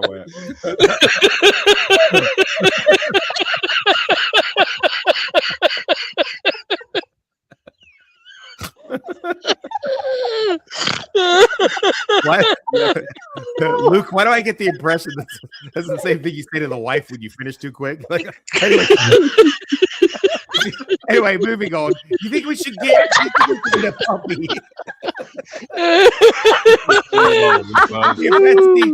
Anyway, love, do you fancy go to the Tesco this afternoon?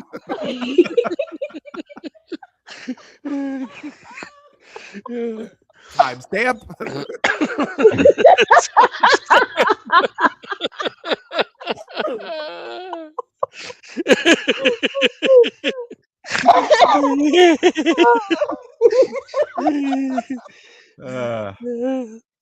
Yeah, you're gonna miss us, Rachel. You are.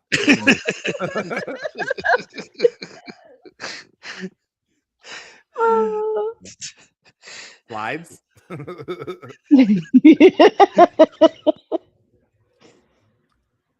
Okay. So let's get the fucking thing back up again. Sorry about that. There we go. Is that what you said to the wife last night? Yeah. Oh, yeah. I don't want to offend you. Yeah, that's it. That's what I said.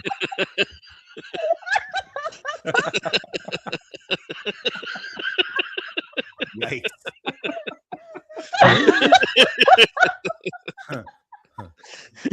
Fucking hell, it's Mrs. sad man Northern has English, if fucking you're listening to flaws. this, he's really not telling us stuff. We're just kidding. What the fuck are you on about on your fucking streams? You fucking telling them all business. You be humping your feet for a month if you keep this up.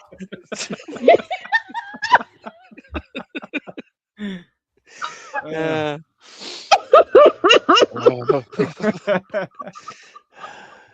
You have a feeling that we're never gonna see Rachel again. She'll be dead of a heart attack.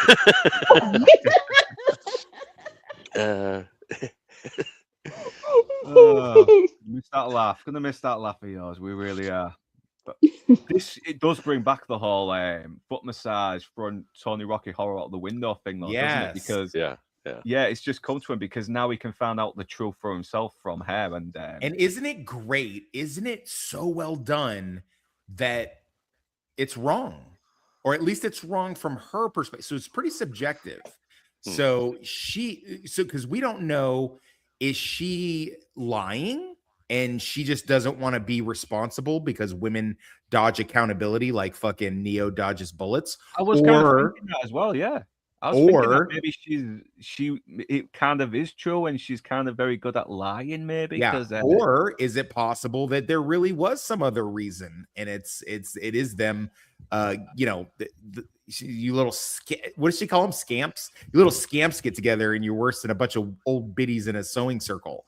What a great fucking line, man. The fucking dialogue here. Yeah, because later on she's looking like she wants to fucking have sex with him later when they get back home. Yeah. No, she's giving him the fuck me eyes. She is. Yeah. Oh, yeah. Facts. Which I mean, fucking peak Uma Thurman here. I mean, oh yeah, man. Yeah, 100%. I mean, that hairstyle's horrible, but I mean, she's got those great eyes and that fantastic rack, man. I'd be, I don't know, I might risk it.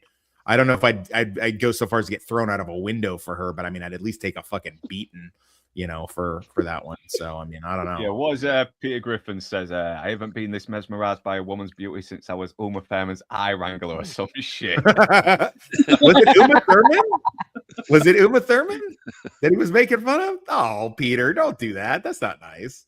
But you see, she's got that kind of like bulbous nose that looks like it's been broken. She's got insanely fucking big. I mean, you can sort of see she was a bit of an ugly duckling as a kid, and somehow facts. And somehow she's very gawky looking. She's got this very narrow face.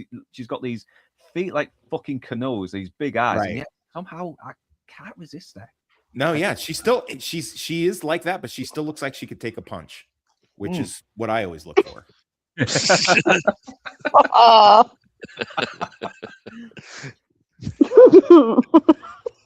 Timestamp.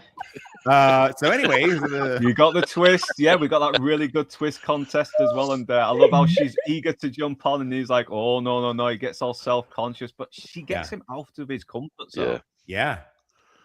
I believe my husband, your boss, told you to take me out and do whatever I wanted. I want to dance. I want to win. So dance good. So. And he doesn't get like pissed off of her as well. He's kind of like, okay, I'm kind of open to it a little bit. I'm going to see where this goes. He's like, because he's been shot up with heroin. He's always fucking shooting people. He's always, he's kind of been fucking up as well. But he does kind of get to unwind a little bit with heroin. And he fucking kills it. Even stoned out of his tits. It. I love the methodical precision of taking off the shoes and setting them aside, and like he's making everybody kind of wait for it a little bit. And I mean, he is fucking killing it here, man.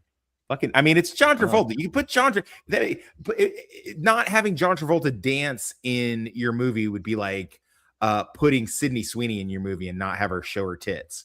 I mean, it's just like, it doesn't make any sense. Yeah.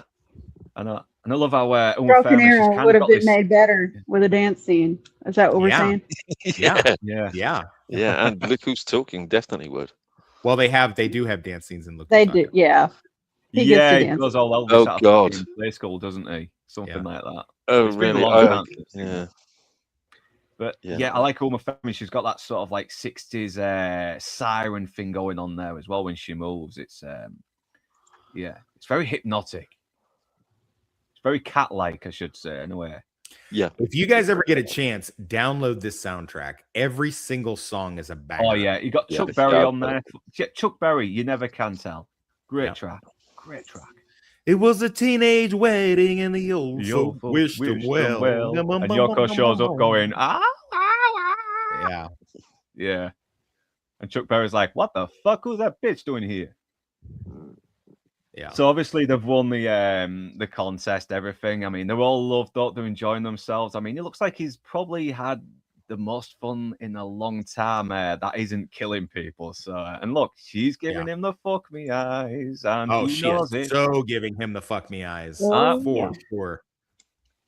I know. Even as a fucking dumbass teen, I knew she wanted to have sex with this guy, and I knew he wanted to have sex with her as well because you just read. He the fucking does recognize the look. Yeah, because while she's getting on the music, I think she was really trying to get him in the mood to have sex as well, and he's on the top because we see him really talking himself out of it, doesn't he? But yeah, I don't know who sings this song. I know it was originally Neil Diamond, but I don't know who's covering it. But once again, What song is this? Girl, you'll be a woman soon. Yeah. It's Neil Diamond, but I think this is a cover on here. Yeah, I love the pep talk he gives. Like, this is a test of one's loyalty. Can you be trusted? Go out, drink your drink, be polite, but be brief. Then go home, jerk off, and that's all you got to do. Yeah, no. This is the classiest way to convince yourself to jerk off. I never thought I'd say that in my life. Oh, I can do it. I can do it much classier. Trust me. Oh God, no. hello, toxic. It's toxic. Do you fancy rogering yourself for a little bit?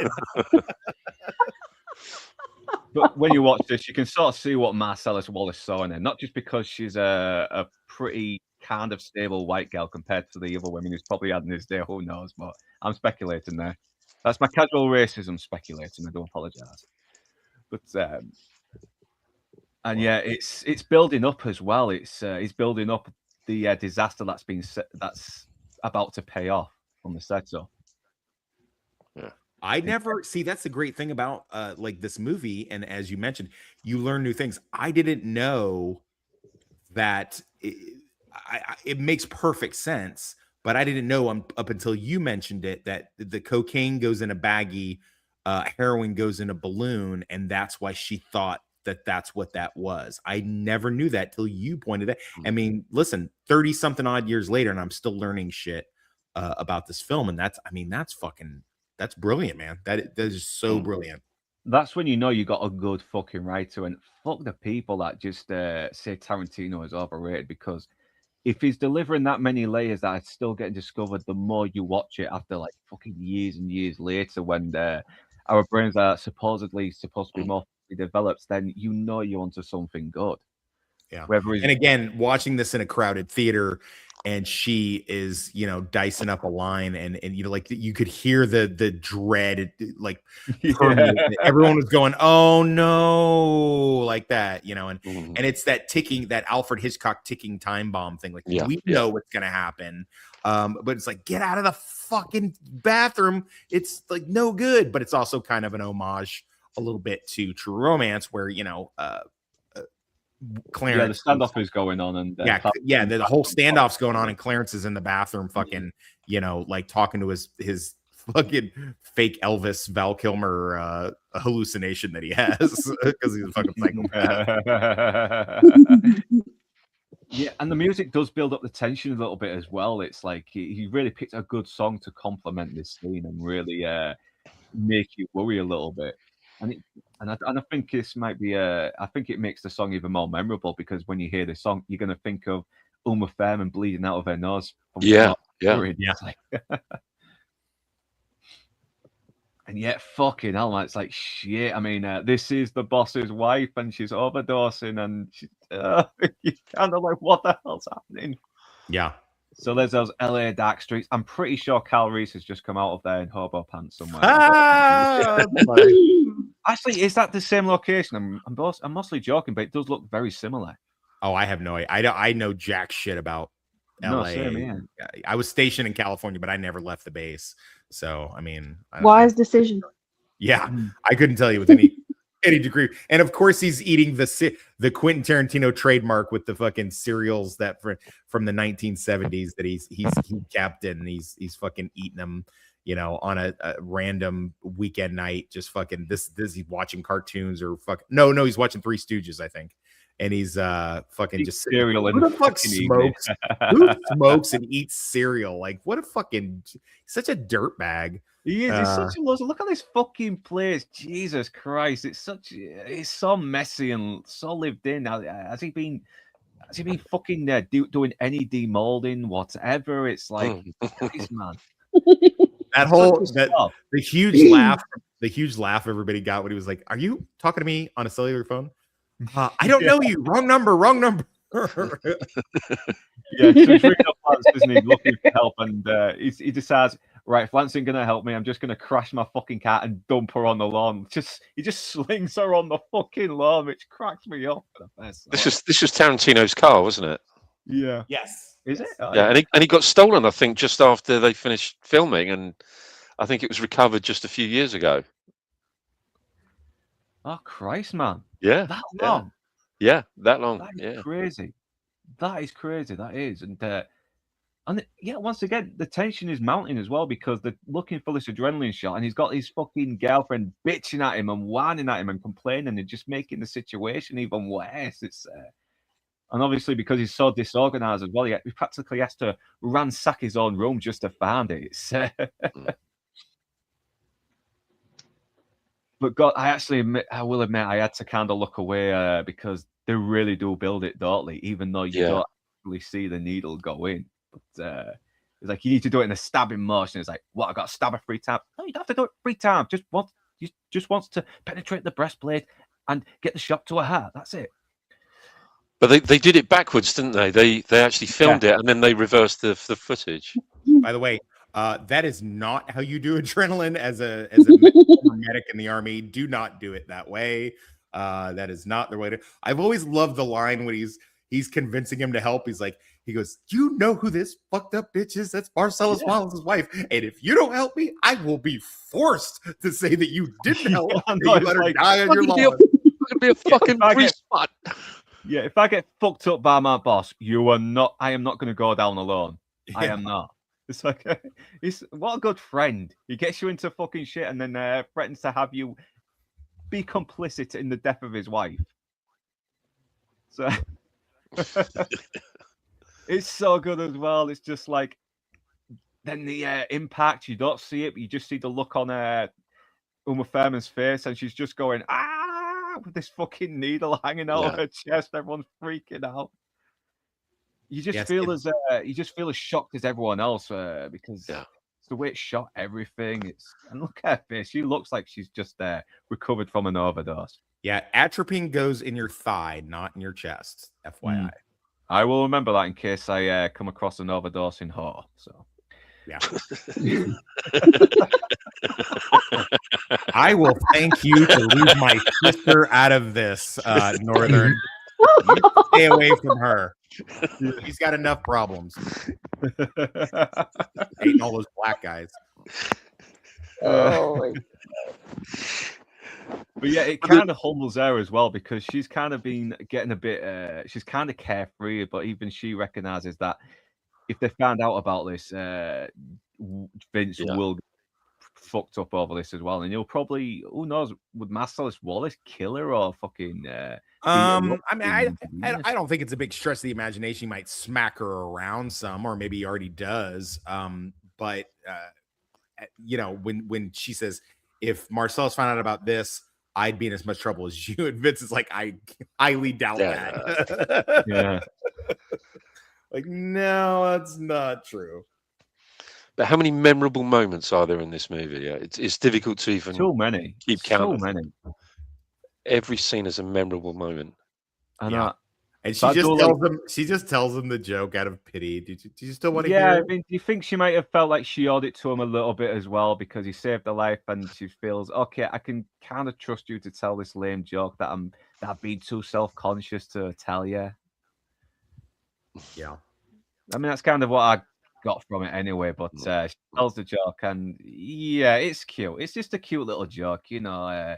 Mama and the Papa Tomato are walking along. Baby Tomato is lagging behind, so he squishes him and says ketchup. Yeah, it's a cute joke. It is. It's like you can sort of see why this show did not get picked up. Yeah. Well, one of many reasons. You got a No. super chat? Oh yeah, RCNZ. Thank you, man. Yeah. 10, Oh, bless your heart. Rest in peace. Yeah. Yeah, no, this must hit you fucking hardest, man. You've been the goat of Chuck Norris jokes. You have. Yeah. Rest in peace to the greatest human being since AD 33. Rest well, Chuck. Countless alien and Soviet invasions were prevented by your aftershave alone. He'll be running God's security, no doubt. He'll be running the fucking universe. Never mind security. That's how all. Yeah, cheers for that, RT and Z as well. And you're always welcome to come on the streams whenever you get a chance, man. Yeah, you're an absolute legend. And then we come to once the guy, he gives her this little, he blows her this little kiss as well, and it's like, you fucking soft shite, you soppy bastard. Oh, this is great. This is great. This is what I see whenever I see an Asian person talk. Exactly. Me, Arctic Tenderfoot. Me, sorry. Yeah. Oh my god. That silly dog. He think Totem Pole arrive. We need to bring back the days of casual racism. Listen, just have fucking guys doing yellow faces. You know, you're going to get your audience. And yet, this is the same actress that gets kidnapped in From Dusk Till Dawn. Yeah, yeah. I know. Great little connection there as well. And obviously, we see this kid as well. His name's Butch, which is the name of the boxer. So it's obviously him as a kid, and he's really young. And this is where we get a really normal Christopher Walken performance until he says "that's lad." Which, yeah, God, and it starts off so touching and moving. He's telling this great story about this gold watch that his father and his grandfather before him had gone through hell and back to preserve it and passed down to each generation. It's so touching, and Christopher Walken is so good, and it's so moving. And then he says this line, it's like, well, your dad had to hide it. He'd be damned if the He'd be damned. He'd be damned if he let the daddy slope put a hand on his son's birthright. He's living his life fucking normal as well, but as soon as he mentions the watch up his ass, it's like, he'd be damned. So he hid it in a place he knew he could hide something that's up his ass. I was laughing just came out of nowhere. Yeah. He hid this huge hunk of metal up his ass for 6 years. He died of dysentery. He gave me the watch, and then I put it up my ass for 2 years. Now I'll give it to you. My god. Oh, look at Lance cutting into your fucking time, man. Lance is going live. That's fine. Oh, is he? Oh, you bastard. You bastard. I thought you were that raving. But still, do support on the traitor. Great channel. Great channel, and especially Tuesdays as well, when we get to hear a little bit more about stuff that you may not have seen or will have seen or yet to see or don't want to fucking see, depending. But yeah, it's sort of like I love how it sort of cuts to him waking up as well, as if the flashback was a dream, or like he's he's some kind of soldier with PTSD as well in a way. But this is where we get to the next story, the gold watch, and it's obviously we've seen this kind of story before. The boxer was supposed to throw the fight, but then goes back on his word, and because of pride and shit like that. But it's done so well because it leads to this really weird Deliverance style twist. Yeah, and I don't know this actress is as well, but I don't think I've seen her in anything else. But she's pretty good. She's got this nice little air of mystery to her a little bit. And yeah, this is where the boxer is dad as well. And yeah, Jules is not there. You're wondering, where's Jules? Where's the other guy there? Why is Sam there? But yeah, so he obviously hears that the boxer doesn't know anything, but he's prepared to torture him by sending the dogs on him. So yeah, Marcellus wants fucking blood here. He is really being fucked royally, and he does not like it, and he will not tolerate any traitors. So yeah, I'm prepared to scour the earth for that motherfucker. if Butch is Indochina, I need a Naja had in a bowl of rice and pop a cap in his ass. So yeah, we had to use the Naja there, and I'm stumbling over it. I do apologize, but As long as you don't slip, we're okay. yeah. Yeah, but she's fucking dark, this woman. She's like, you killed the other boxing man. How's it feel like to beat a man with your bare hands? And it's like, okay, calm down. If that stuff turns you on, save it for home, or at least park the car somewhere with him. Who knows if you're into that kind of thing.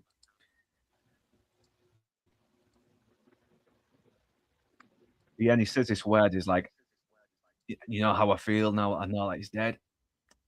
I feel the least bit bad about him, and he really is sort of like, yeah, fuck this guy. You know what? He shouldn't have stepped in the ring with me. He got what was coming to him. He wanted to succeed in a rigged fight, and I fucked him up for it.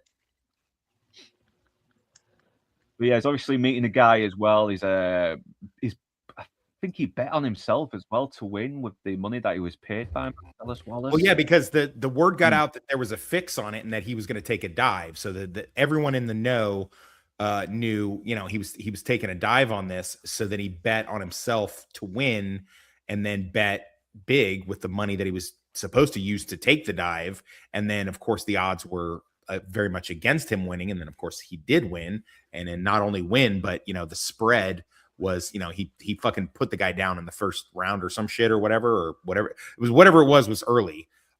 So yeah, I know it's I don't, that's one thing I've not liked about Butch. Like, Butch killing the guy and being very blasé about it is kind of fucked up.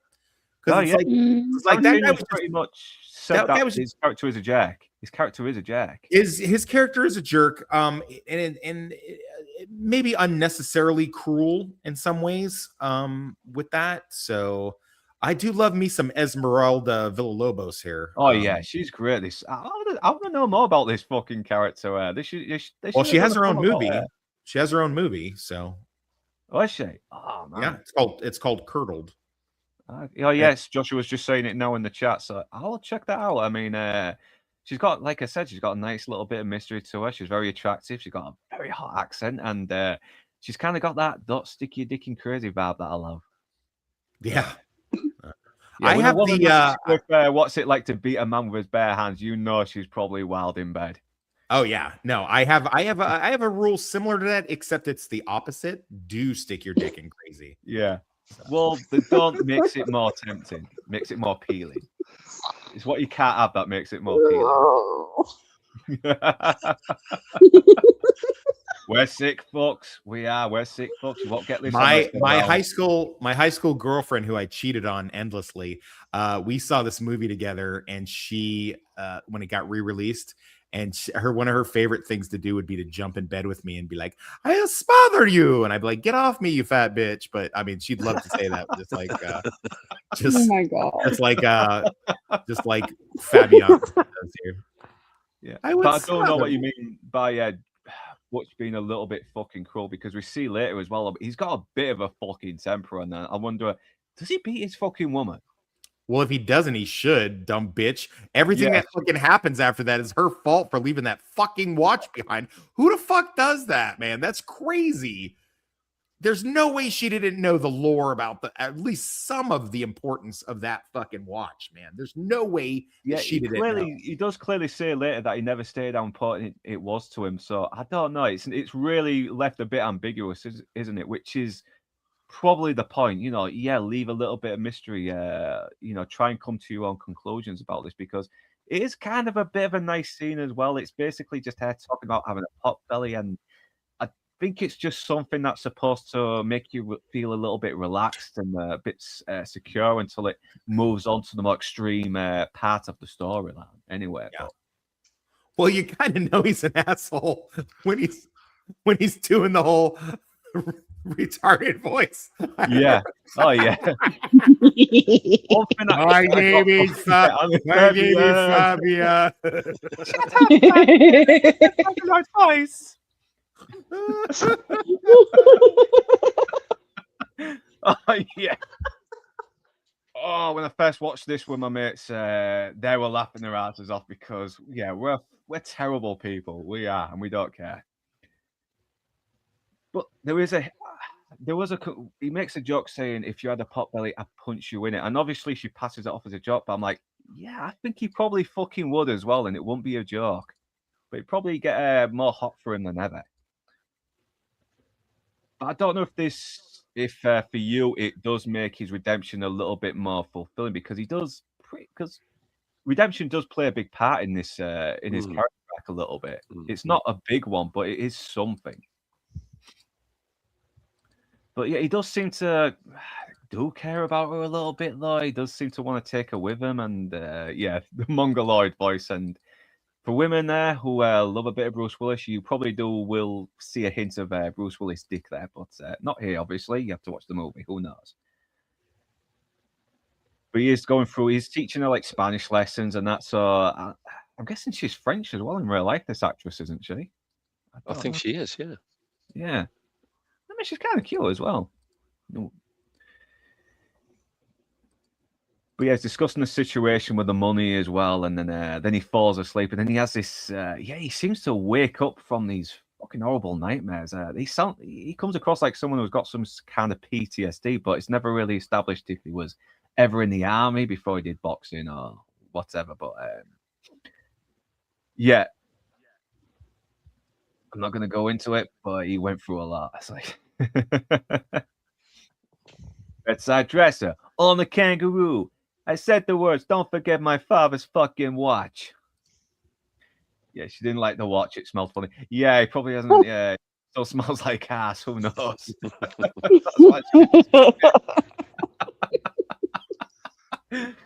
Oh, yeah. To be fair, he kills 3 people in this movie. His opponent, Vince, and the pawn shop guy. He's not a nice guy. No, he's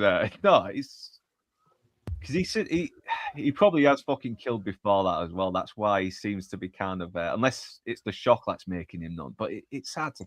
It's never really explained. Go watch Color of Night if you want to see Bruce's Bruce. Yeah, I think Rachel will be pausing that movie a few times. What? Yeah, I'm soon. No. Now, who said I was into Bruce Willis? I think we established that I have a different type here. Yeah. Women love Willis's Willis. If you'd have said Ving Rhames is fucking something or other, then she'd have been like, hell yeah. Ving Rhames.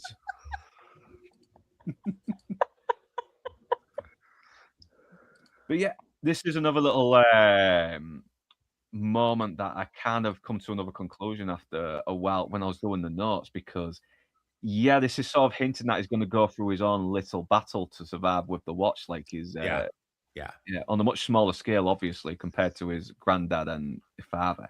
Yeah. But yeah, obviously, she tries to wake him up because he's a bit tired and he's getting dressed, and she's talking about, we're gonna have we're gonna have pie and pancakes, and then anytime is a good time for pie. Yes, yeah. And then this is when he turns, when he finds out the watch is not in there, and she's like, well, it should be, but it's not here now, so where the fuck is it? I know. Yeah, I mean, I think this was the first time we have all channeled our own little Bruce Willis things when the wife fucks up something stupid. I mean, losing a priceless heirloom when you're on run from the mob, or when someone needs to hurry up because you're being chased down, if the meatloaf is overcooked, any of those reasonable things to scream and possibly beat your wife. Yeah, but I love the outburst. I use it all the time in my fucking reviews as well. It's such a good outburst, and whenever something in the movie has pissed me off royally, I do feel like watching it. Yeah, I think he does. I think if he hasn't physically abused his wife, he probably will do sometime in the future, unless he keeps his anger in control. He seems like he probably might have beat a couple of women in his girlfriends in the past. Who knows? But he is trying to sort of be the nice guy a little bit as well. And look how scared she is. I mean, yeah, that's a woman that gets the shit kicked out of her. Well, it's a strange thing about women beaters. They all have women to beat. You ever notice that? Yeah. There's no such thing as a single woman beater. Oh yeah. They always got a woman to beat. Fucking hell. It's I'm not saying that women enjoy being in toxic relationships. See what I did there? But I'm not saying that they don't either. So I'm just throwing it out there. Women love chaos. That's the thing. Women love chaos. I mean, women like to get punched every now and again too. I mean, I'm just saying. Oh. Holy hell. I've known enough to fucking confirm that. I have known enough. I've known a fucking guy who. And I'll tell you the reason that I know that is because I'm a dangerous individual, but I attract that kind of woman. But when they find out that I have an abhorrence to violence against women, that I just physically won't do it, that's usually when I get dumped and they go leave me for a guy that will, they're like, listen, Tox, I like you. You're funny. You got a lot going on. You're cute. You're fun time to be with. You're Viking in the sack. But I need someone to beat the fuck out of me every now and then, and you're just not willing to do it. And you had a strong beat the fuck out of me vibe, and you just don't hit women. So I got to find someone who will, and they do.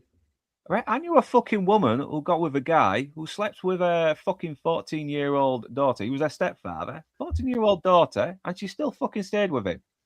She didn't give a shit about kids. She gave a shit about it. No.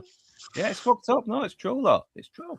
Yeah, it's unfortunate, but yeah, women are fucking weird creatures. I mean, 100 women versus accountability. Who's gonna win?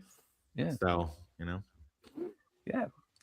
But he realizes he has to get this fucking watch now, and she's like, "I saw the watch, and I thought I got it, but then I realized it smelled of ass, and I didn't want to go near it." It's like, it smells like my ass, so I can handle the smell. So yeah. Look how fucking mad he is. Because this is what I look like in traffic, in case you want to know. Like when I'm driving, that's what I look like the entire time. So I love this is a great tracking shot here of him. I know, because he's trying to be careful and not get seen on the street, so he's having to cut through all these backyards now. And look how this is the real LA. Look, it's all fucking trashed up, everything and broken. It's and a great close up as well, just to add more suspense while he's turning, just little things while he's turning the key. But he manages to find the watch, but he sees the place seems very clear. He doesn't see no sign of any of the gangsters after him, so he decides, hey, I'll have some processed fucking pastry. Yeah, who the fuck who does that? Dude, you can stop at McDonald's on your way out of town. Like, why? I know. And so many people are like, why doesn't Vincent react? It's because Vincent believes that it's Marcellus walking into the apartment. He thinks it's Marcellus there because him and Marcellus have teamed up. That's why Marcellus has 2 things of coffee and some pastries or whatever on the thing. He's like, well, I'm going to run out and get some coffee. You hold the fort. And because he's a fuck up, Vincent goes and decides he's going to fucking take a shit when there's no one for Overwatch, because of course he is, because he doesn't think anyone's going to come back. And because he's dumb. So, and he's always in the bathroom for a long time because heroin makes you constipated. Yeah, it does that as well. And bad things always seem to happen when Vince goes to the fucking bathroom. Goes to the bathroom at Mia's house. She overdoses. He goes to the bathroom here. He gets fucking capped. He goes to the bathroom in the restaurant. The fucking robbery happens. It's like, and the fact he's leaving his fucking gun out as well, that is stupid. But it might also just be not just the heroin addiction, the fact he's a fuck up, but also the fact that he's had accidents with guns at close quarters, as we see later. No, that's that's probably Marcellus's. That's a good point. Anyway, I just thought he just left his fucking gun behind. No, because Marcellus would not think that Vincent would go fucking chill out in the fucking toilet for however long. There's a lovely little parody of this scene in episode 1 of the 2nd season of Spaced. Yeah, where really good. Mike comes out the toilet and he's got this very fucking girly book, and she's looking at him thinking, what the fuck is that you're reading? Yeah, watch Spaced. Anyone, I highly recommend that show. If you're a big movie nerd, you will appreciate all the little references that happen as well. And it doesn't feel forced. It feels very organic to the characters. But yeah, I like how clever he is as well. He's like wiping the fingerprints, everything. He's like cleaning up everything that he's touched. Okay, he's been very careful here. I love the little detail of the smoke alarm going off because of the weapon.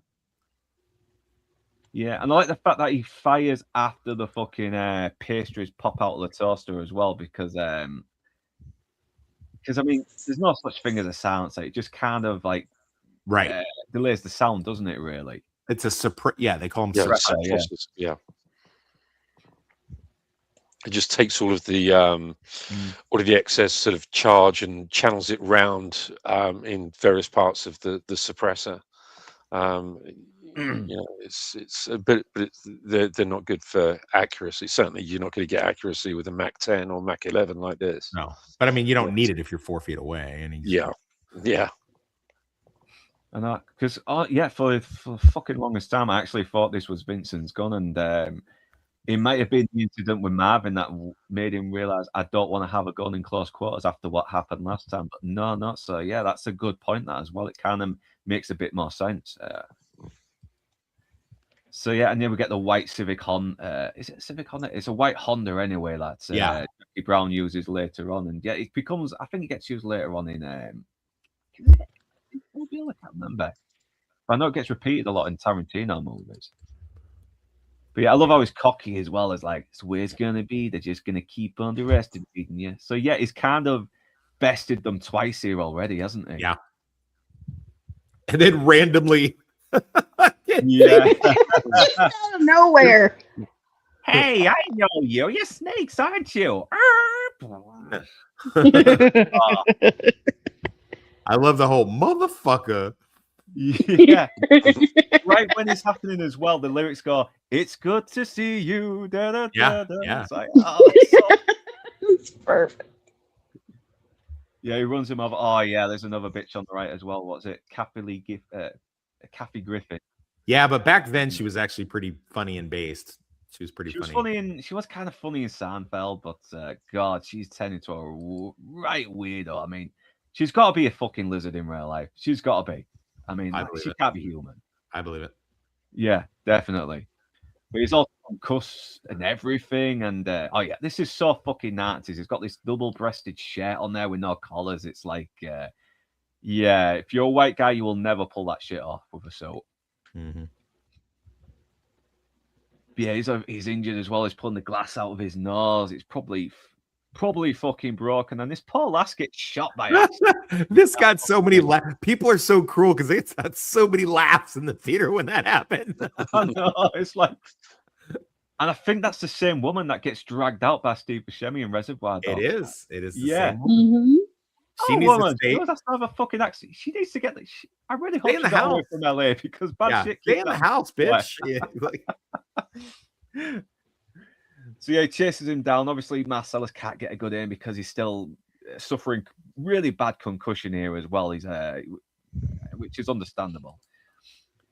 But yeah, he manages to get the upper hand and pummel the fuck out of him. And it's like, okay, he's just been run over with a car. He's got bad concussion. That should kill him. One punch should have just fucking killed him there. Yeah. But I love how he relays the quote as well. That's pride fucking with you. You fight through that shit. Feel that sting, big boy. I like the foot on the neck and then the pistol at his head, and then he puts the hand up to block the spray. I know that's a good, nice touch. Yeah, great, nice touch right there.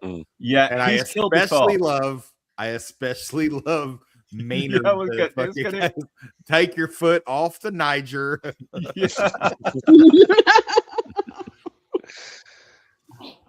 I know, and that's the thing is because we're kind of cheering on these, we're kind of sympathizing with these people who are good people, but then we meet these characters who really are unsympathetic and way really worse. Way worse. Yeah. I know. I mean, fucking hell, man. This is. I remember watching this the first time. I was thinking, Jesus Christ, what is happening here? I mean, do I want to go further here? Because this is going into some very, very dark territory here, and I may not come back from the abyss here. So they're all ball gagged, and this is where we meet Zed as well, and the fact that he's a character who's supposed to be on the side of good, and he's such a despicable human being. Rest in peace, Peter Green, by the way. Yeah. In fact, we're going to meet another. We're going to come across another character who's just recently passed away, and that's the Gimp. But did the Gimp pass? The Gimp passed away. Yeah, he did. He passed away. Bless him. Poor guy. I know. I was like, it just got fucking weirder as well. When got this gimp out. He's been kept in this cage for so long. While this little dog cage thing. I'm like, Jesus Christ, man! I think you better people. You better bring out the gimp. I think the gimp's sleeping. Well, you best go wake him up then. Yeah. I know. It's the way. I'm not gonna say Rachel and her husband have a guy like this in their basement, but I'm not gonna say that they don't either. So. I'm not gonna say the same thing about me either as well. Yikes! It's no one's business.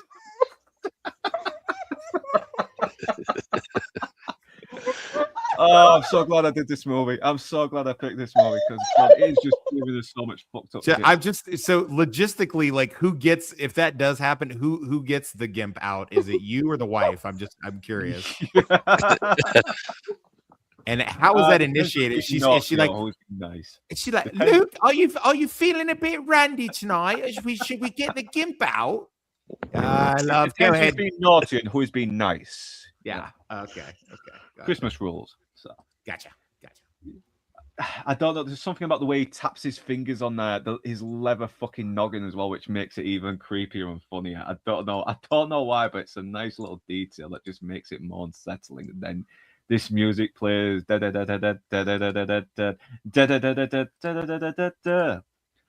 he breaks free and he knocks the fucking gimp out, and I think he might have broke his neck when on the whiplash of the leash anyway.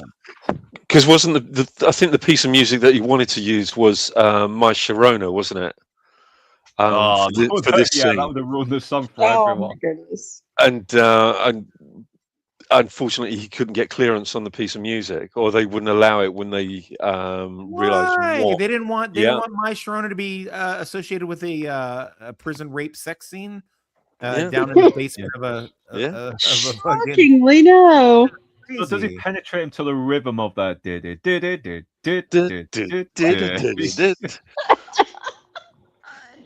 Christ, man. Yeah, this is conjuring up some fucked up images in my head that I really should not have indulged in. I'm not gonna sleep tonight. Why? What have you got going on? Yeah. You're bringing the gimp out? You're bringing out the gimp tonight?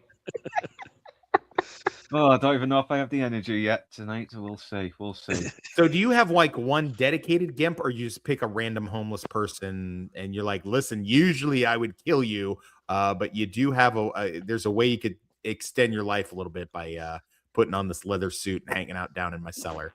If they earn their right to live, then yeah, sometimes it can last maybe a day or two. Yeah. All right. Cool. But I just love this shot as well, where it looks like he's about to leave, but then it's almost like he is looking at the camera to say, "No, I would never wish this on my worst enemy. I can't leave him like this, despite the fucking feud we have." Yeah, even he's thinking this is too fucked up to let happen. So, yeah, he does show a little hint of humanity here as well, and I love Tarantino when he does this as well. It's like he pulls out the chainsaw. It's like the Texas Chainsaw Massacre. He's like, he pulls out the hammer. He's Peter Gabriel and Sledgehammer. Okay, I'm making that bit up, but then he gets the katana sword, samurai sword, and it's like the dishonored samurai or Ronin who's looking to regain his honor. Oh wow, that's deep. Yeah, nice bit of symbolism. That's deep. Nice. Yeah, I can tell you this: Marcellus is extremely lucky that it's. What a great slide to be stuck on right now. Oh Christ! Marcellus is very lucky. It was Butch who had a father in a POW camp, and because if it was me, I would have also gone through all this, but I would have found the biggest, heaviest dildo I could find in that place, and I would have just thrown it down into the cellar. But... Give him the DP, boys. Give him the DP. Yeah, the POW reference as well. Yeah, he's like, okay.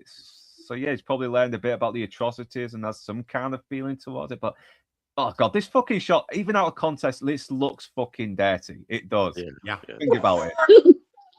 It's like he's really well hung and Butch is jacking him off from a bit of a distance. Jesus. So No, I did not think that was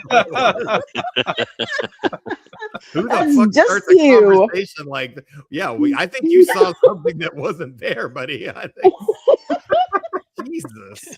That escalated quickly. Yeah, Corner's fucked up my mind. I think I should go back on North. I should. Yeah. Just go full cold turkey. But yeah, but he does kind of penetrate him, really. Just not in the way that we were talking about. Well, in all seriousness, the reality of it, like, you know, it takes, this is horrific, but we never really see anything, you know, like he does the angle of the camera, you don't really see him do much to this, you know, like it's all below the sight line and stuff like that. So it's just like, I mean, we know what's happening, but it's, you know, but yeah, it's cool. I know but yes, so Butcher's probably killed a lot of fucking people that we haven't known about yet, because he does it so easily as well. He does it like a guy who's he kills the way a fucking guy eats cereal. It's just so trivial and casual. I mean, he does it like he was a fucking off-duty cop stuck in a fucking Nakatomi Plaza in Christmas Eve. You know? Or a fucking gumshoe whose wife is cheating on him with his boss. Who knows? Yeah. But yeah, I just love him. He's got the fucking "I'm gonna kill you" eyes right here. It's like, you want that gun, don't you, Zay? Go ahead, pick it up. So, yeah, I love the little when Peter Green half reaches and he goes, "That a boy!" Like, yeah, I want you to do it. I want you to do that for sure. I know. It's like, yeah, he's like seeing who can draw fast, isn't it? Right. The Marcellus just gets up. He's like, "Step aside," but he cocks the shotgun, and I think he shoots him in the dick. And like, fuck, you know, well, damn, man. Where else would he shoot him after that experience? Dick. Huh? That's not cool, Butters. You don't shoot a guy in the dick. Yeah. He had it coming. I know. But I love that. Are you okay? Nah, man, I'm pretty fucking far from okay. God, Rames fucking sells it. He really does. I mean, it's like, okay, envision that you're being raped by someone. How would you react? It's like, well, I've been in prison a couple of times, you know, not that anyone else has known us. So I could pretty much. I mean, to be fair, Quentin, usually I'm the one doing the raping, but I think I can get it. And he obviously asks what now, and he thinks he means what he's going to do to fuck his head. It's like, I'm going to get a couple of nudges here with pair of pliers and a blowtorch. You hear that, hillbilly boy? I'm going to get medieval on your ass. Yeah, he brought that phrase, "I'm getting medieval on your ass," into the vernacular, didn't he? Yeah. Fucking awesome. Someday. So quotable, this film. It really is. And then he means, no, what about me and you? And it's like, oh, that me and you. There is no me and you. It's like, we're cool. Yeah, we're cool. But know this. Don't tell anyone about this. Leave town. Don't ever come back. You lost all your LA privileges. And it's like, okay, you saved my ass, but I still can't let you off the hook totally. Well, he didn't save it. He didn't save his ass. I mean, the ass was. The ass was not saved. Well, he came back for him when Zed came in him. So. Oh.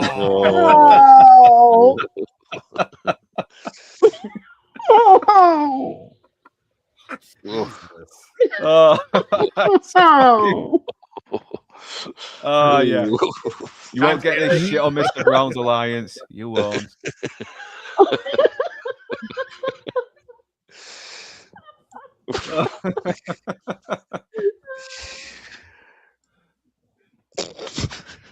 Yeah, so still. What do you say after that? Anyway. Well, it's the first day of spring. You know, you got to bloom a little bit here. Yeah, I just had to swallow a bit of sick.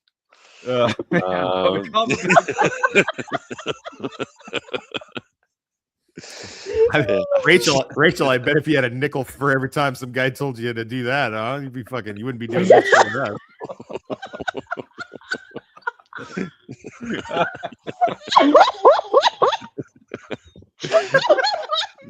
God dang it, Rebel Rose, you come on behind this barn and you swallow a bit of sick for old daddy. Oh God.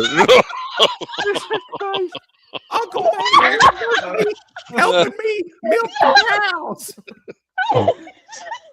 I don't want to do that no more.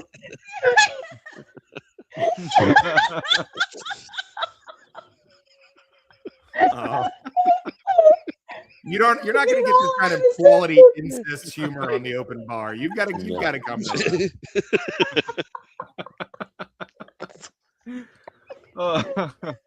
Oh yeah, that would have been an even more fucked up choice to have him being bumped. So it's like,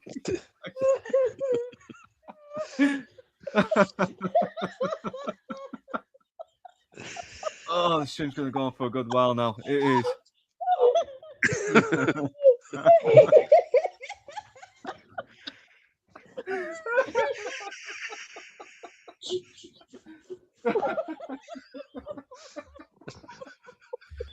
While the rest of the panel is composing themselves, I'll tell you what's going on. Okay. Butch makes it back to the motel in time to hurry his escape with his loved one. I know, yeah.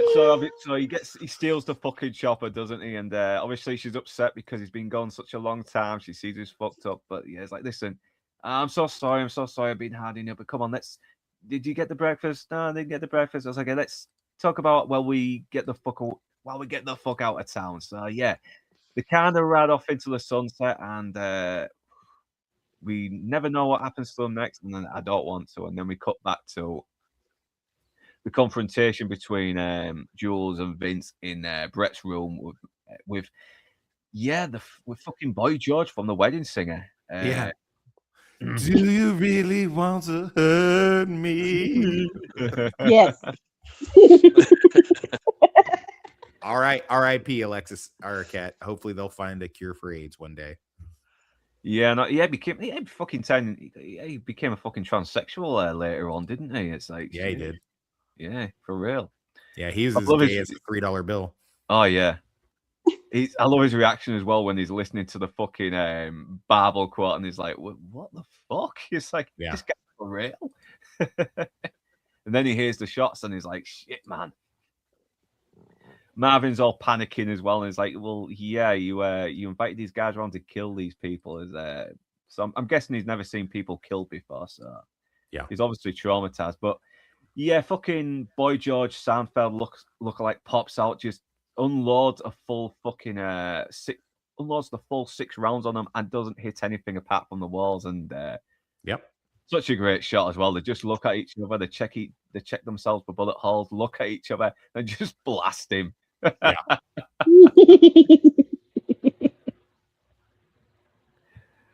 Obviously, Marvin is panicking. Is like, why the fuck didn't you tell us someone was in the bathroom? Did it slip your mind that someone was in there with a fucking hand cannon? And I love Jules' delivery. Hey, you see the size like only fired at us? It was bigger than him. And this is where we get the divine intervention speech as well. Yeah, it shows once again showing just how different these two guys are as well. He sees it as something very, very spiritual and something that was meant to happen, but Vince just sees it as some weird thing that happened, and that's it. And it does kind of lead to something. There is a kind of philosophy as well, because now we're seeing Jules sort of contemplate his life and actually think about maybe trying to redeem himself and live an honest life, while Vince carries on with his job, but then he pays for it, doesn't he? Later on, he does. I know. But yeah, this is like you said. Yeah, he's a fuck up, because who the fuck aims their gun at someone while they're having a conversation with your finger on the trigger and around in the chamber, and it's a fucking 45, and but you got to admit, pretty fucking funny. Oh man, I just shot Marvin in the face. It's so shocking. It's so shocking. That's why it's so funny. It's so shocking and mean and freaking reaction. I know. His reaction is what makes it funny. oh, I shot Marvin in the face. Like, what Like the he fuck like he you do spilled that for, coffee, like man? he spilled coffee in the car or something like that. It's like, Yeah, man. You can got all the brains hanging out of his afro, everything. It's just it's so morbid. It's so morbid. But I had this. Hey, real quick, I had this friend named Mark Lennox. And his before I joined the army, we worked at 2 different places together. His entire function in life was to drive me insane by singing weird pop hits from the 90s or to say a random dialogue from a movie just to make me laugh at inopportune times. He walked in the back when I was pulling a keg out from when I pull a keg out from the beer thing. He just walked up to me. He goes, "You watch me wash them."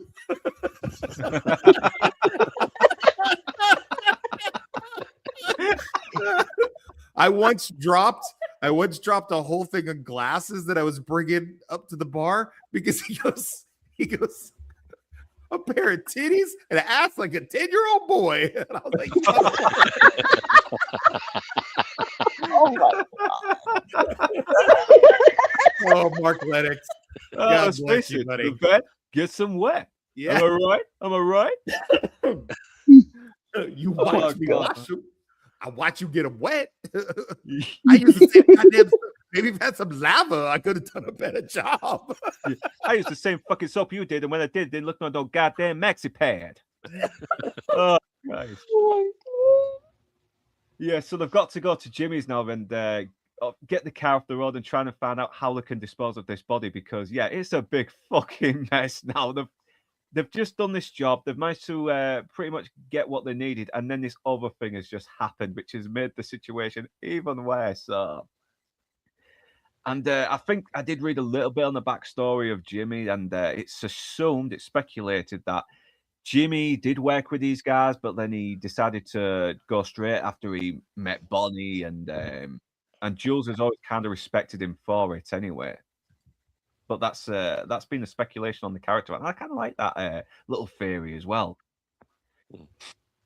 But yeah, once again, it shows just how much more thorough Jules is, while Vince is a bit sloppy.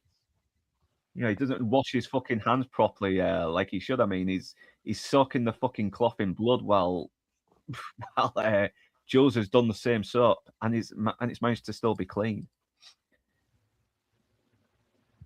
But yeah, they've got to smooth things over him as well because they've just dropped this dead body in his house. He's freaking out. His wife is going to come home and probably leave him due to all this. And yeah, I love how they're buttering him up with the whole coffee, aren't they? It's just so fucking comical and so. Apparently, there's coffee mugs that you can get from Amazon that say, "You spring this gourmet shit on me." Yeah, I want to get that cup. Oh, love that.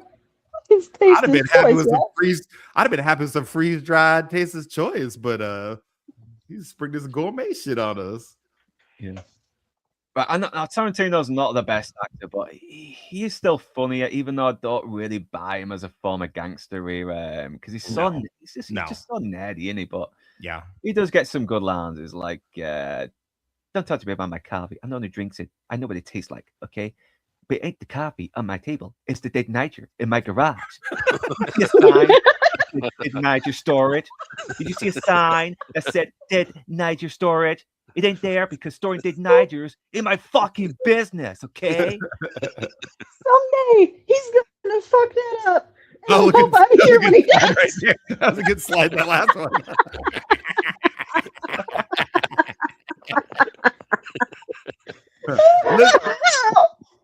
Look, Jimmy, man, we ain't trying to store the motherfucker.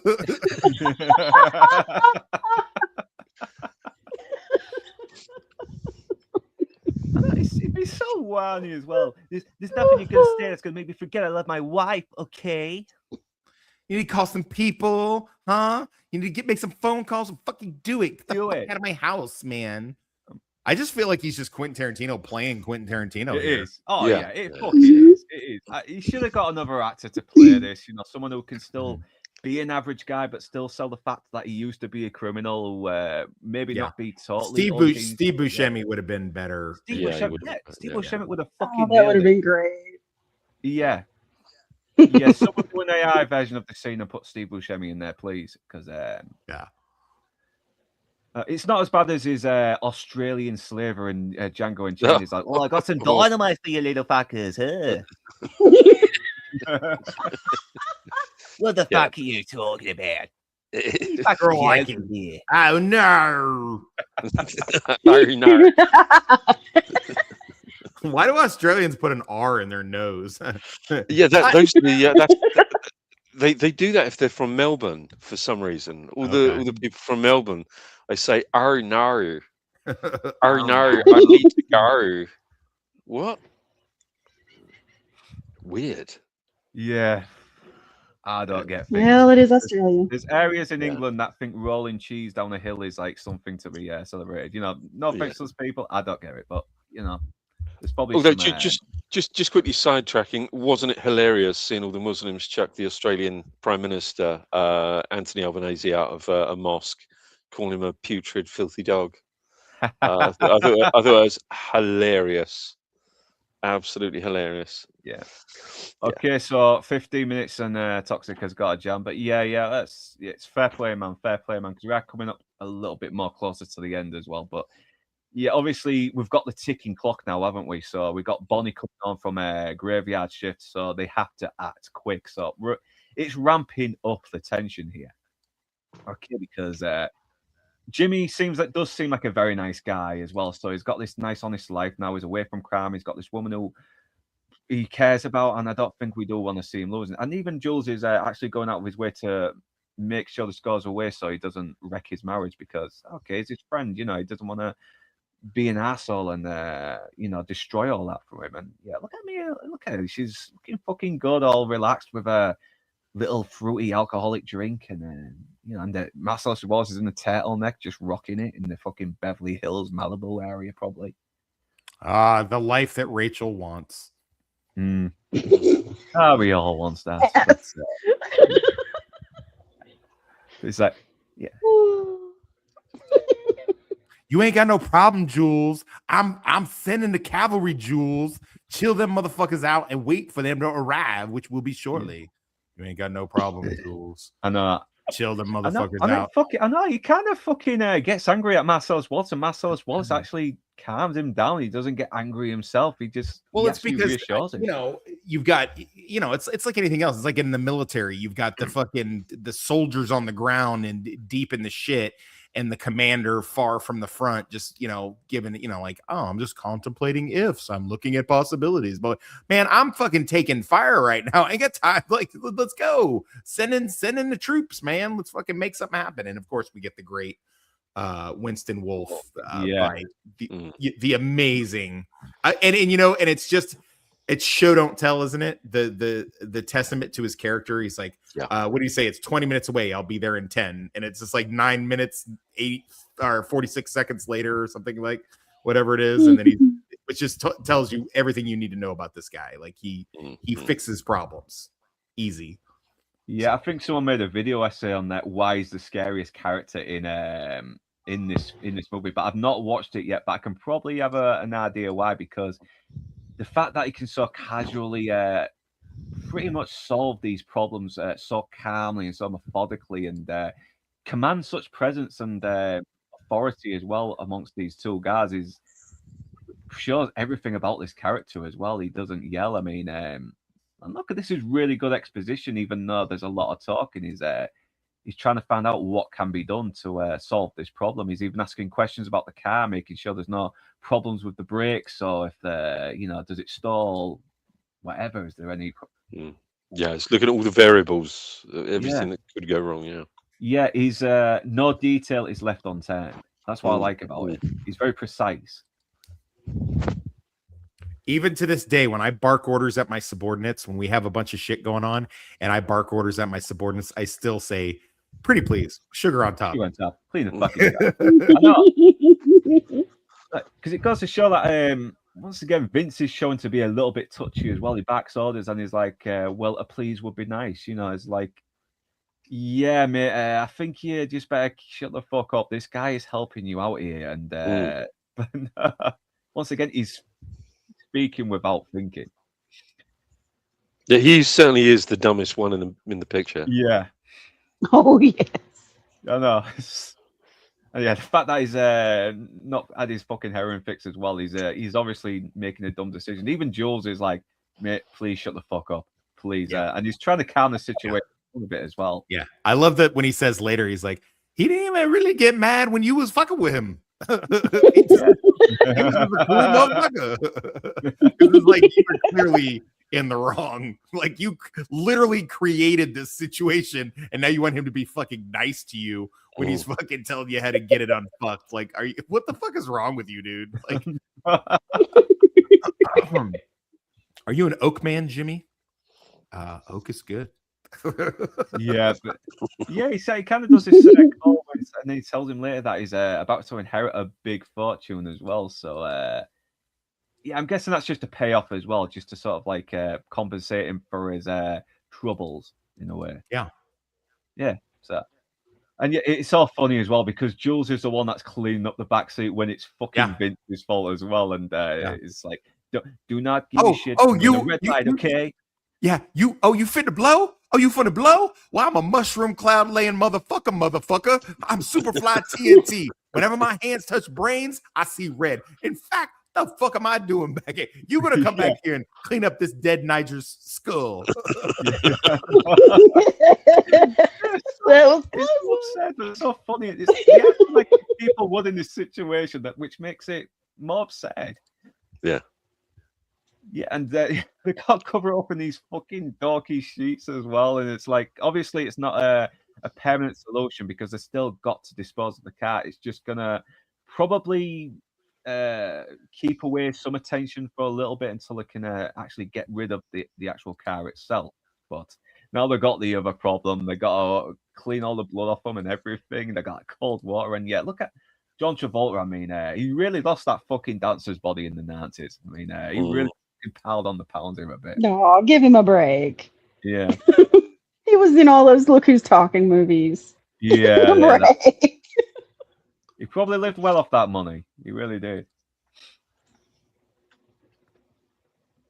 So yeah, they have to suffer some more humiliation of fucking being sprayed outside by cold water, outside in the backyard, like fucking dogs. And then you got them in these fucking dorky shirts and shorts, and even Jimmy is like, dorks. You look like a couple of dorks. It's like, haha, they're your clothes, motherfucker. But it goes back to the Elmo Leonard as well, where the characters are funny, but they don't realize the joke is on them. Yeah.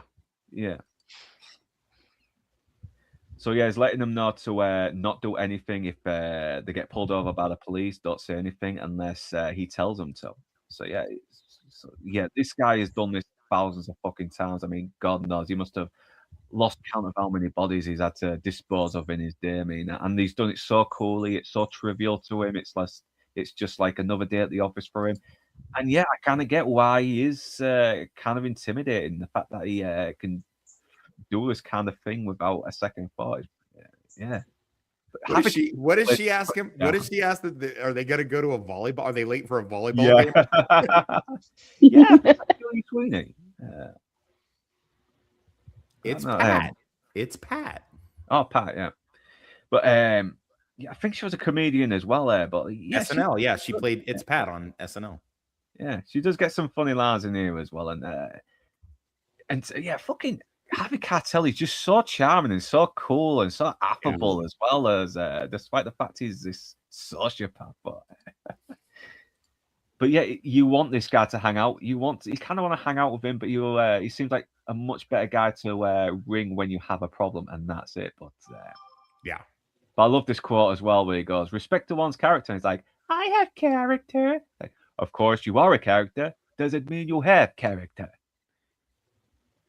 And this is where we go right back to the beginning of the start without realizing it. As soon as I cannot tell you the wave of "oh no" in the theater when they realize what restaurant they're in and exactly how this is bookended itself and come around full circle, like the wave of people going, "oh no," and it's like, yeah, Travolta did get ripped for Basic. Yeah, that's a good movie. Yeah, I need to Underrated. watch Yeah, that. he did.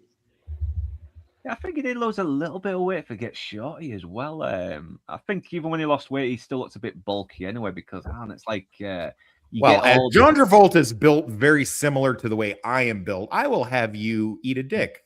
Okay, how about that? It's okay. Some women like them thick. Oh, lots of women like me the way I don't worry about doing a bunch of sit-ups when you got a mouthpiece like this. As long as you stay toxic, women will come running. Yeah, it's all about how confident you are, how much of a dick you are, how funny you are, and That's how right. much of a ruthless bastard you can be as well. You know, if Yeah. you beat a guy to death with a fucking tire iron and that woman is going crazy for you even more, then yeah, you're in the right. You're doing well. Yeah. Don't know why I mentioned tire iron. It's bringing back Yeah, moving on. it's probably a flashback. Yeah. I can just hear Mrs. I can hear Mrs. Northern right now. Yeah. Mrs. Northern. What do you do with the tire iron? It's missing again, isn't it?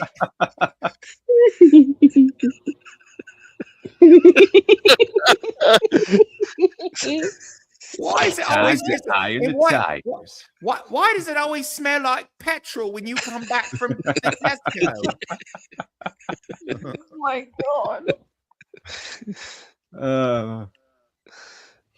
It goes back to the old conversation as well, where because they're kind of having a little bit of laugh about it as well. They've had a pretty fucking intense day, and they are sort of like starting to unwind a little bit as well. And we get this little conversation about because once again it shows just how different they are as well. He's obviously trying to eat a bit cleaner, isn't he, Jules? While Vince is eating the pancakes with bacon and everything, and the maple syrup and butter. And I've always loved that line because people are like, "Oh, but bacon tastes good. Pork chops taste good. Well, sewer racket tastes like pumpkin pie." I would know because I would eat the filthy motherfucker. But yeah, this is where it starts to get a bit serious as well, where they go back to them surviving a Seinfeld transsexual shooting at them earlier. It's but obviously he's just like, listen, I know it was weird. It was just weird, but really, is it really God came down from heaven and stopped the bullets? And he's obviously caused him to reflect on his life at the moment. He actually wants to try and be better.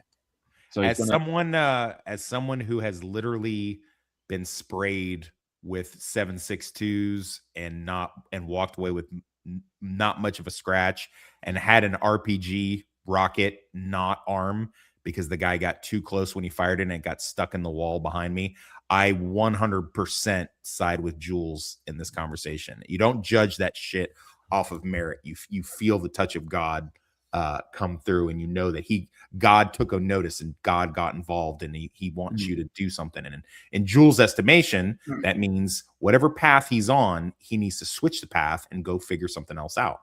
And that's fine. And he's completely okay with it. But of course, brass tacks, Vincent can't even think of that because he doesn't want to be, although really Vincent's lifestyle adheres more towards what Jules is talking about than Jules, because Vincent could easily go be a bum underneath the fucking causeway somewhere shooting up heroin. That'd be perfectly fine. You know what I mean? The quality of the heroin he's doing would probably decrease, but I mean, he doesn't do much, and wouldn't be too many more Jack Rabbit Slims dance contests in his future, but who gives a shit? He could easily go live that life. Whereas Jules seemingly has a girlfriend, by the way, the wallet that he has that says bad motherfucker on it, that's Quentin Tarantino's wallet. So in case you're wow. Yeah, because I mean, you see what a a lot surprise. of the Elvis sunglasses. You see a lot of the Elvis sunglasses in these movies as well, and Tarantino, and I think they're Tarantino's as well, because we've seen him sport them a couple of times whenever he's doing like movie premieres and that. Yeah, once again, it does show a great contrast between these two as well, because he does walk away from the life of crime and probably lives a good long life. Who knows? But while as we know, Vince fucking dies. Yeah, and he could have walked away himself, but he didn't. But yeah, and he plays it so well as like he's like the sinner that's reflecting on his sins. It's there is a spiritual element to this. There is some kind of Christianity. Well, yeah, every story ends with someone being saved. Every story, every one of these little vignettes, whatever you want to call them, everyone, at the end, someone or someones are saved at the end of it. Yeah, that's true. But once again, Vince is just too oblivious to it as well. He's just kind of stuck in his own ways way too much. You know, it's like, he's very ignorant to it as well. He just can't see from Jules' point of view. He just can't. He's like, wait, did you get this decision while you were sitting there eating your muffin? It's like, yeah, I was just sitting there eating my muffin, drinking my coffee, and had what alcoholics call a moment of clarity. And he's like, Jesus Christ, has he fucking cracked? But yeah, as soon as he goes to the bathroom, you get this shot as well where he's just, you can really see he's reflecting on it, everything at the moment as well. And it's all said in his eyes. Yeah. Continuity error. She changes her dialogue, and Amanda Plummer's dialogue changes from the opening scene to this. Yeah. Yeah, I think that was, excuse me, that was something that he said, he didn't mind because different people's perception of different events, we all perceive things very, very differently. So Mandela. whenever we try to recall something, our stories is going to be completely and of different. course, we get the great. I got to bounce here, guys, because I got to get on station. I'm actually going to barely make it. We're nearly finishing now, anyway. So, I got it. Good to have you on, man. Good to have you. Man. I'm sorry. I'm so sorry. Yeah, but I did want to point out that famous line that you hear in a lot of crime thrillers is, this isn't the first time I've had a gun on me. You don't do said thing, it's going to be your last, which has been, redone countless of times. But it's been a real pleasure. Rachel, I hope that your sabbatical from us is not long-winded, and I hope you find your way home to us soon. And listen, no judgment. Got to go through and get some stuff done. I guess you're becoming a nurse or something like that. So are you just going to work in a ghetto hospital where there's lots of black guys you can see naked, or is it, what we can talk about it. But again, cheers, guys. Have a good day. Take care, mate. Have a good weekend. Take care, man. Bye. Take care. Yeah. But yeah, it all kicks off. He starts robbing everyone. He's holding everyone up as well. The manager's just trying to he's telling everyone to just do as they're told. Just hand over your wallets. There'll be no problem because, he's insured. He doesn't want to get fucking shot off for whatever he's getting paid. But yeah, Jules, he's not going to take. He knows they're going to go for that fucking case. And he's not going to take it lying down. So he's not dumb. He's always smarter than Vince, isn't he? As we've seen. But yeah, it's just so cool as well. He's got the gun hidden down and he's handing the wallet over. He's happy to do that because he knows he's going to get some more money. He's going to get paid more for his job anyway. But then he sees what's in the case and he's like, yeah, what's it? My boss's dirty laundry. He's like, your boss makes you do his laundry. And he's like, yeah, when he wants it clean. It sounds like a shit job. And he's like, funny, I asked the same thing. But he does his bullshit and he's like, open the case. He's like, no. So he knows he has no choice as well, so he's got to get the upper hand on him. And as soon as he sees what's in the case, once again, you never see it. We don't need to. And even she gets a little bit distracted by it. She's wondering what it is. And then, the gun on him. Yeah, he gets the gun on him. And yeah, look at the fury in his eyes here as well. I mean, he may be contemplating leaving a life of crime, but he's still got that ruthlessness in him, and he knows he needs to use it to get him on just to sort of get him off guard. So this is where we come to the Mexican standoff as well, the Tarantino trademark, which we see all the time. Well, it's not a standoff just yet because we need Vincent to come out of the bathroom. Yeah, once again, this great line is like, when you yell at me, I get nervous, and when I get nervous, I get scared, and when I get scared, motherfuckers accidentally get shot. But it's such a fucking good reflective moment as well, because now he's got this guy trying to rob him, and he's kind of seen him as someone who he can maybe help redeem, because he thinks, okay, if I can be redeemed, maybe this guy can be. And then we get to the Mexican standoff, and I just love Tim Roth as well, really trying to get her to calm down a little bit as well. And I love how he's playing cool as well. Is like, just have the gun on me. You're doing really well. Don't worry. You have the gun on me. Have the gun on you, and it'll all be cool. We'll all be like three little Fonzies here, And what's Fonzie like? He's cool. and that's what we're gonna be. We're gonna be cool. So yeah, he gives him the money to have a new life, and I love how, and once again, Vince is like, "What the fuck are you doing?" He's even willing to shoot her on principle, and that gets her fucking nervous. And yeah, Jules is opening his mouth about thinking once again, but it's a bit understandable as well. These people are robbing them, and their first thought is to take out the fuckers trying to do it. Hmm. And then we come back to the Barwell quote as well, where this time it's used in a different context. And I just love that in movies where something gets repeated in a different context. It totally reflects the great writing of Tarantino here as well, because you can tell he really knew what he was doing. He's planned the story out. But yeah, he's not just using it to kill someone. He's actually taking the time to think about what it actually meant, and not what he's interpreted as. Yeah. Hmm. Mm. Shows the change in his entire mindset.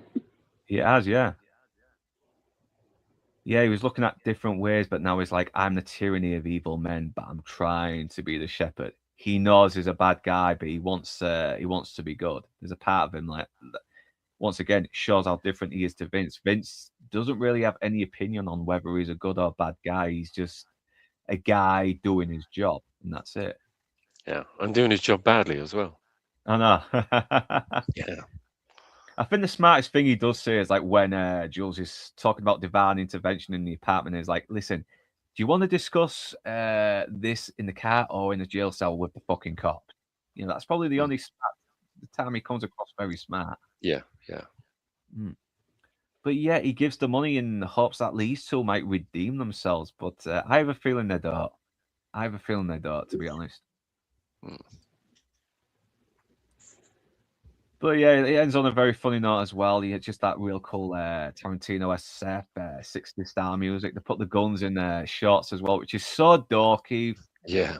Such a dorky thing for these badass guys to do. And yeah, it ends. And what a great movie. It's a great film. Yeah.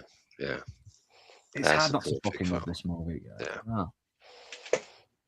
Yeah, I had fun. This is such a fun stream. We've had really good laughs at this. We got to talk about the themes and philosophies while also just making some good casual racism and grape jokes as well here and there, because I don't think a Tarantino movie stream is I think a Tarantino movie stream needs that. I think Yeah, it does. It does. I think, they are what they are. You don't have to be overly. There tends to be a lot of snobbery about, when people are talking about Tarantino movies, and trying to sound really, really sort of intellectual and intelligent about his influences and everything. But they're pieces of entertainment, and they're great pieces of entertainment, every single one of them. And every one of them that I watch, I have a great deal of fun with. And I think if you're going to do a stream about a fun movie, it has to be a fun stream, and that, I think, is what's been done this evening. I know. I mean, because I've seen a few YouTube streamers, and even though they're really good and insightful, sometimes they can be a bit dry. You need to sort of liven things up a bit, don't you? I mean, Yeah, definitely. Because when I talk about movies, we have fun with it. That's the thing, and Yeah, we do. and the thing is, even though the film is played very realistically, despite some very surreal moments, it remembers to have fun. Tarantino movies always remember to have fun.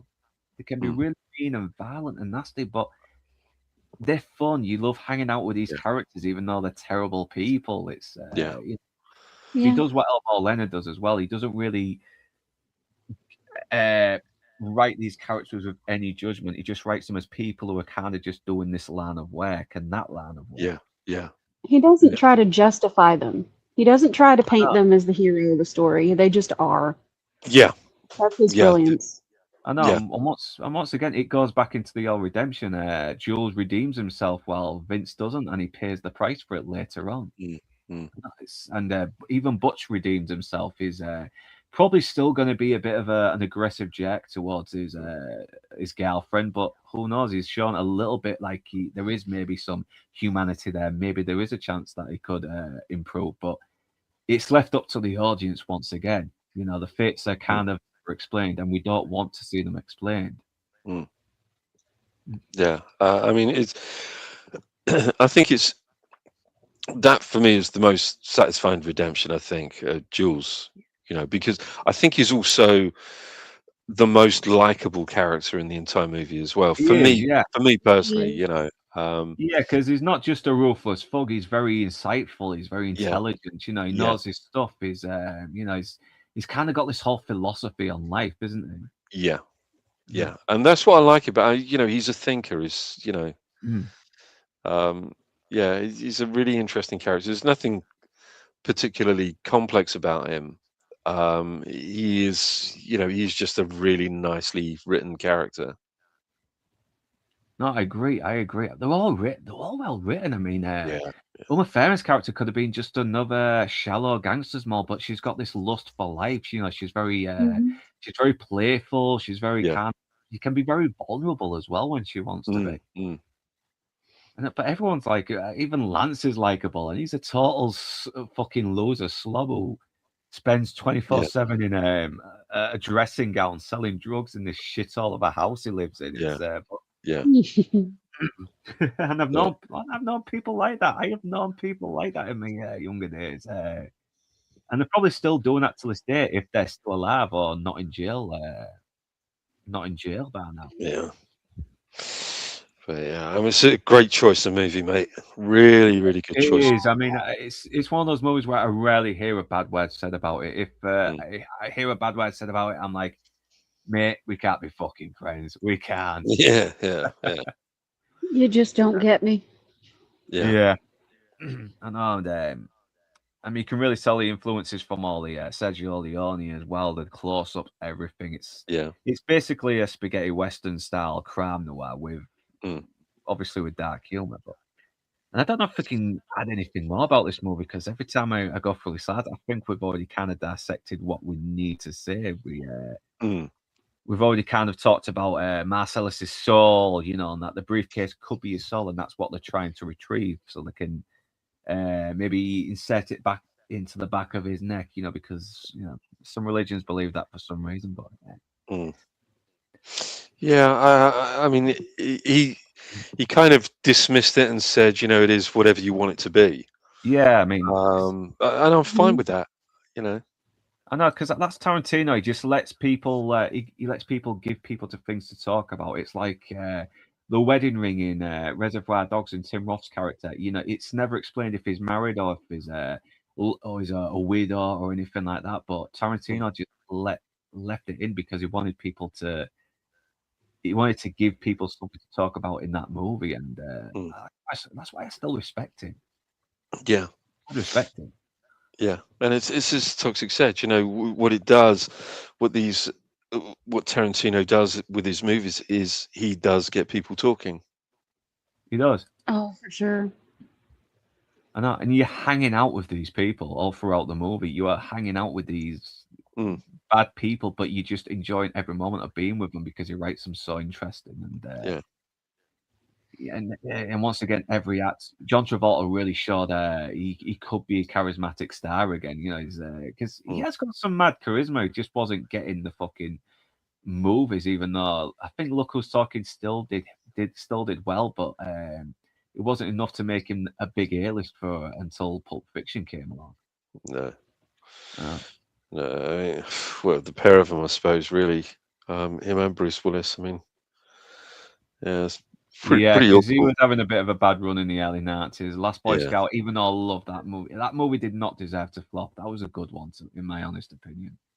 And neither did Striking Distance. I really like that movie. Yeah, I mean, it's just that they just didn't do well. Hudson Hawk didn't do well either, and I blame the marketing for that because they advertised it as a straightforward action movie, not a screwball comedy. And sometimes these actors, that's just not what we want to see from them at the time in their career. So Yeah. Even if they had advertised it as what it was, I don't think it would have. I don't think it would have done well.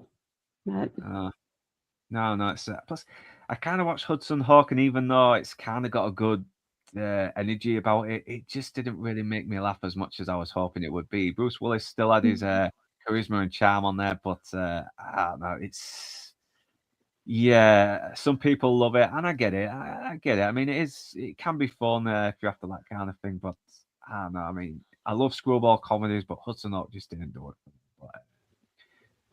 But yeah, Pulp Fiction, 1994, absolute classic. I still think it's Tarantino's best. I know there's some people that say Inglourious Bastards, and yeah, that's fair play. Or Kill Bill, fair play. I mean, but to me, this is still the perfect Tarantino. It's got the right balance of dialogue without feeling too long-winded. It's got some action without feeling too over the top. It's got some realism, yet it never detracts from the realism. Somehow it has to find that really good balance, because later on he would start to become a bit more hyper realistic with films like Inglourious Bastards and Django Unchained and that. But this is one film I could watch over and over again, and probably find more layers later on, and enough to make another couple more streams on this movie, because it's just so well fleshed out, everything this world that is created. And someone create an AI movie of the fucking Vega brothers, please. I want to see that.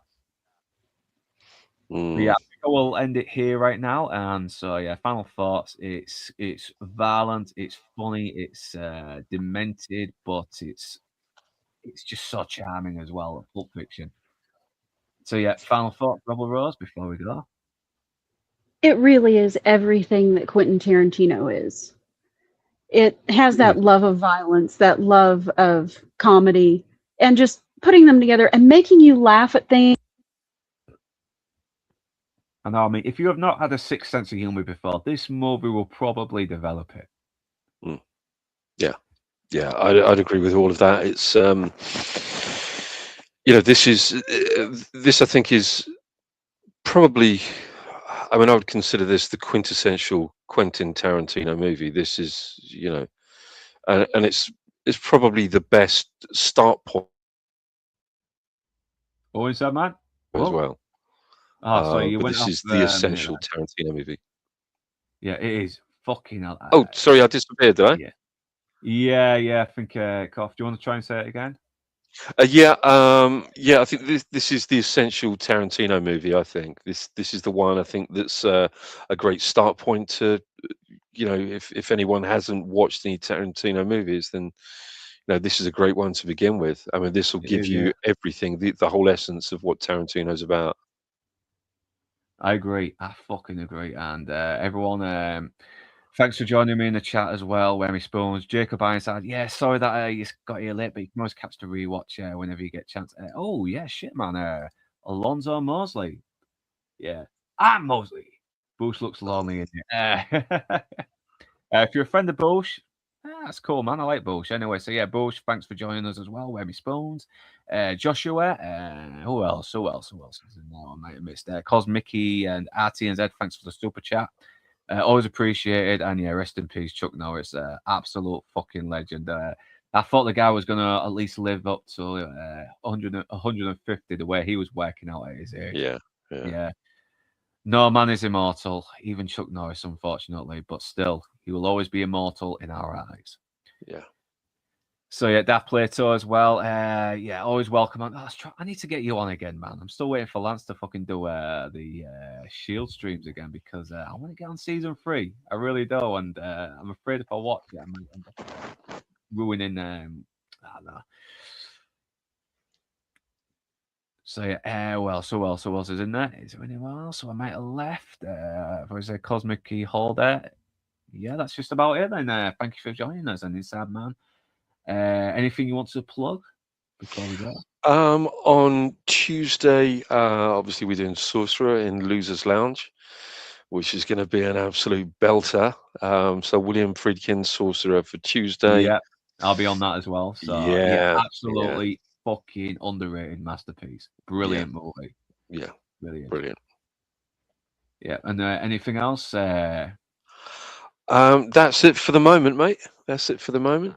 Okay, well, I'll let you know anyway. I think we might still have a bit of room on the Miami Vice remake if you want to pop on. So it's just me and Toxic so far. And I think Chrissy Kingston wants to as well, so I'll get him on. Yeah, I've not seen it, mate, and if I'm honest, I have no desire to watch it for some Well, that's up reason. to you as You well. know, I mean, yeah, because I still occasionally got to talk on movies that even that may not have always been great, but who knows? I'll yeah, give it I'll give it a rewatch, obviously, because I need yeah. to make notes on it. But who knows? I might change my mind and see some plus points in it while also discussing the flaws, because that's the thing. You know, even bad movies need discussing. Yeah. Okay, need discussing. Guilty But pleasures. not just that. It sort of rounds off your whole Miami Vice thing anyway. It sort of Yeah, I know, it brings because it to completion, doesn't it? oh yeah, that's been fucking dumping subscribers on my channel at the moment. So yeah, of course I'm gonna milk that. Fucking hell. Yeah, yeah. And I'm milking something I like, by the way. So I'm not just doing it just for the clicks. I'm doing it because I love Miami Of Vice. course, of course. Talking about it. Yeah, and Rebel Rose. Obviously, this is going to be the last thing stream you're going to be on for a while. So I usually ask if there's anything you want to plug, but is there anything that's not YouTube like that you still want to try and sell anyway and help promote? Rebel? I think she's been called in, so Something goes wrong. Oh, you are. Yeah. Anything you want to promote then before we finish? I think. Okay. My art is still for sale. You can find it through Instagram. All the links are there. You can find it through Twitter. I'm trying to start my channel with some fictional stories and me reading them, but that's going to be on the back burner for right now. But yeah, I'm just glad that you guys let me do this. You let me join you and have some great laughs and just really enjoy myself on here for the first time. Really. Oh, a great man once said, if you gotta go the smile. So yeah. Yeah. We're going to miss you. Yeah, sorry, Anton, man, what you say? We're going to miss her. We're going to miss her. Yeah, a lot. we're gonna miss you, man. We're gonna miss you for a good while, but hopefully you'll be back soon, obviously. But yeah, real life comes first. It's very understandable. Real life comes first. I think I'll probably do next week Miami Vice and then take a week off, maybe, and the weekend off as well with Miami Vice. It's going to be Easter, so I might just spend the day out with the wife. You know, maybe go to a pub or whatever, have a nice meal with her, and enjoy that, and then be back the week after. So yeah, whether you beautiful bastards are Norman, English or not, thanks for watching. But right now, that's us done. And we're off to the motherfucking pub. Enjoy your week.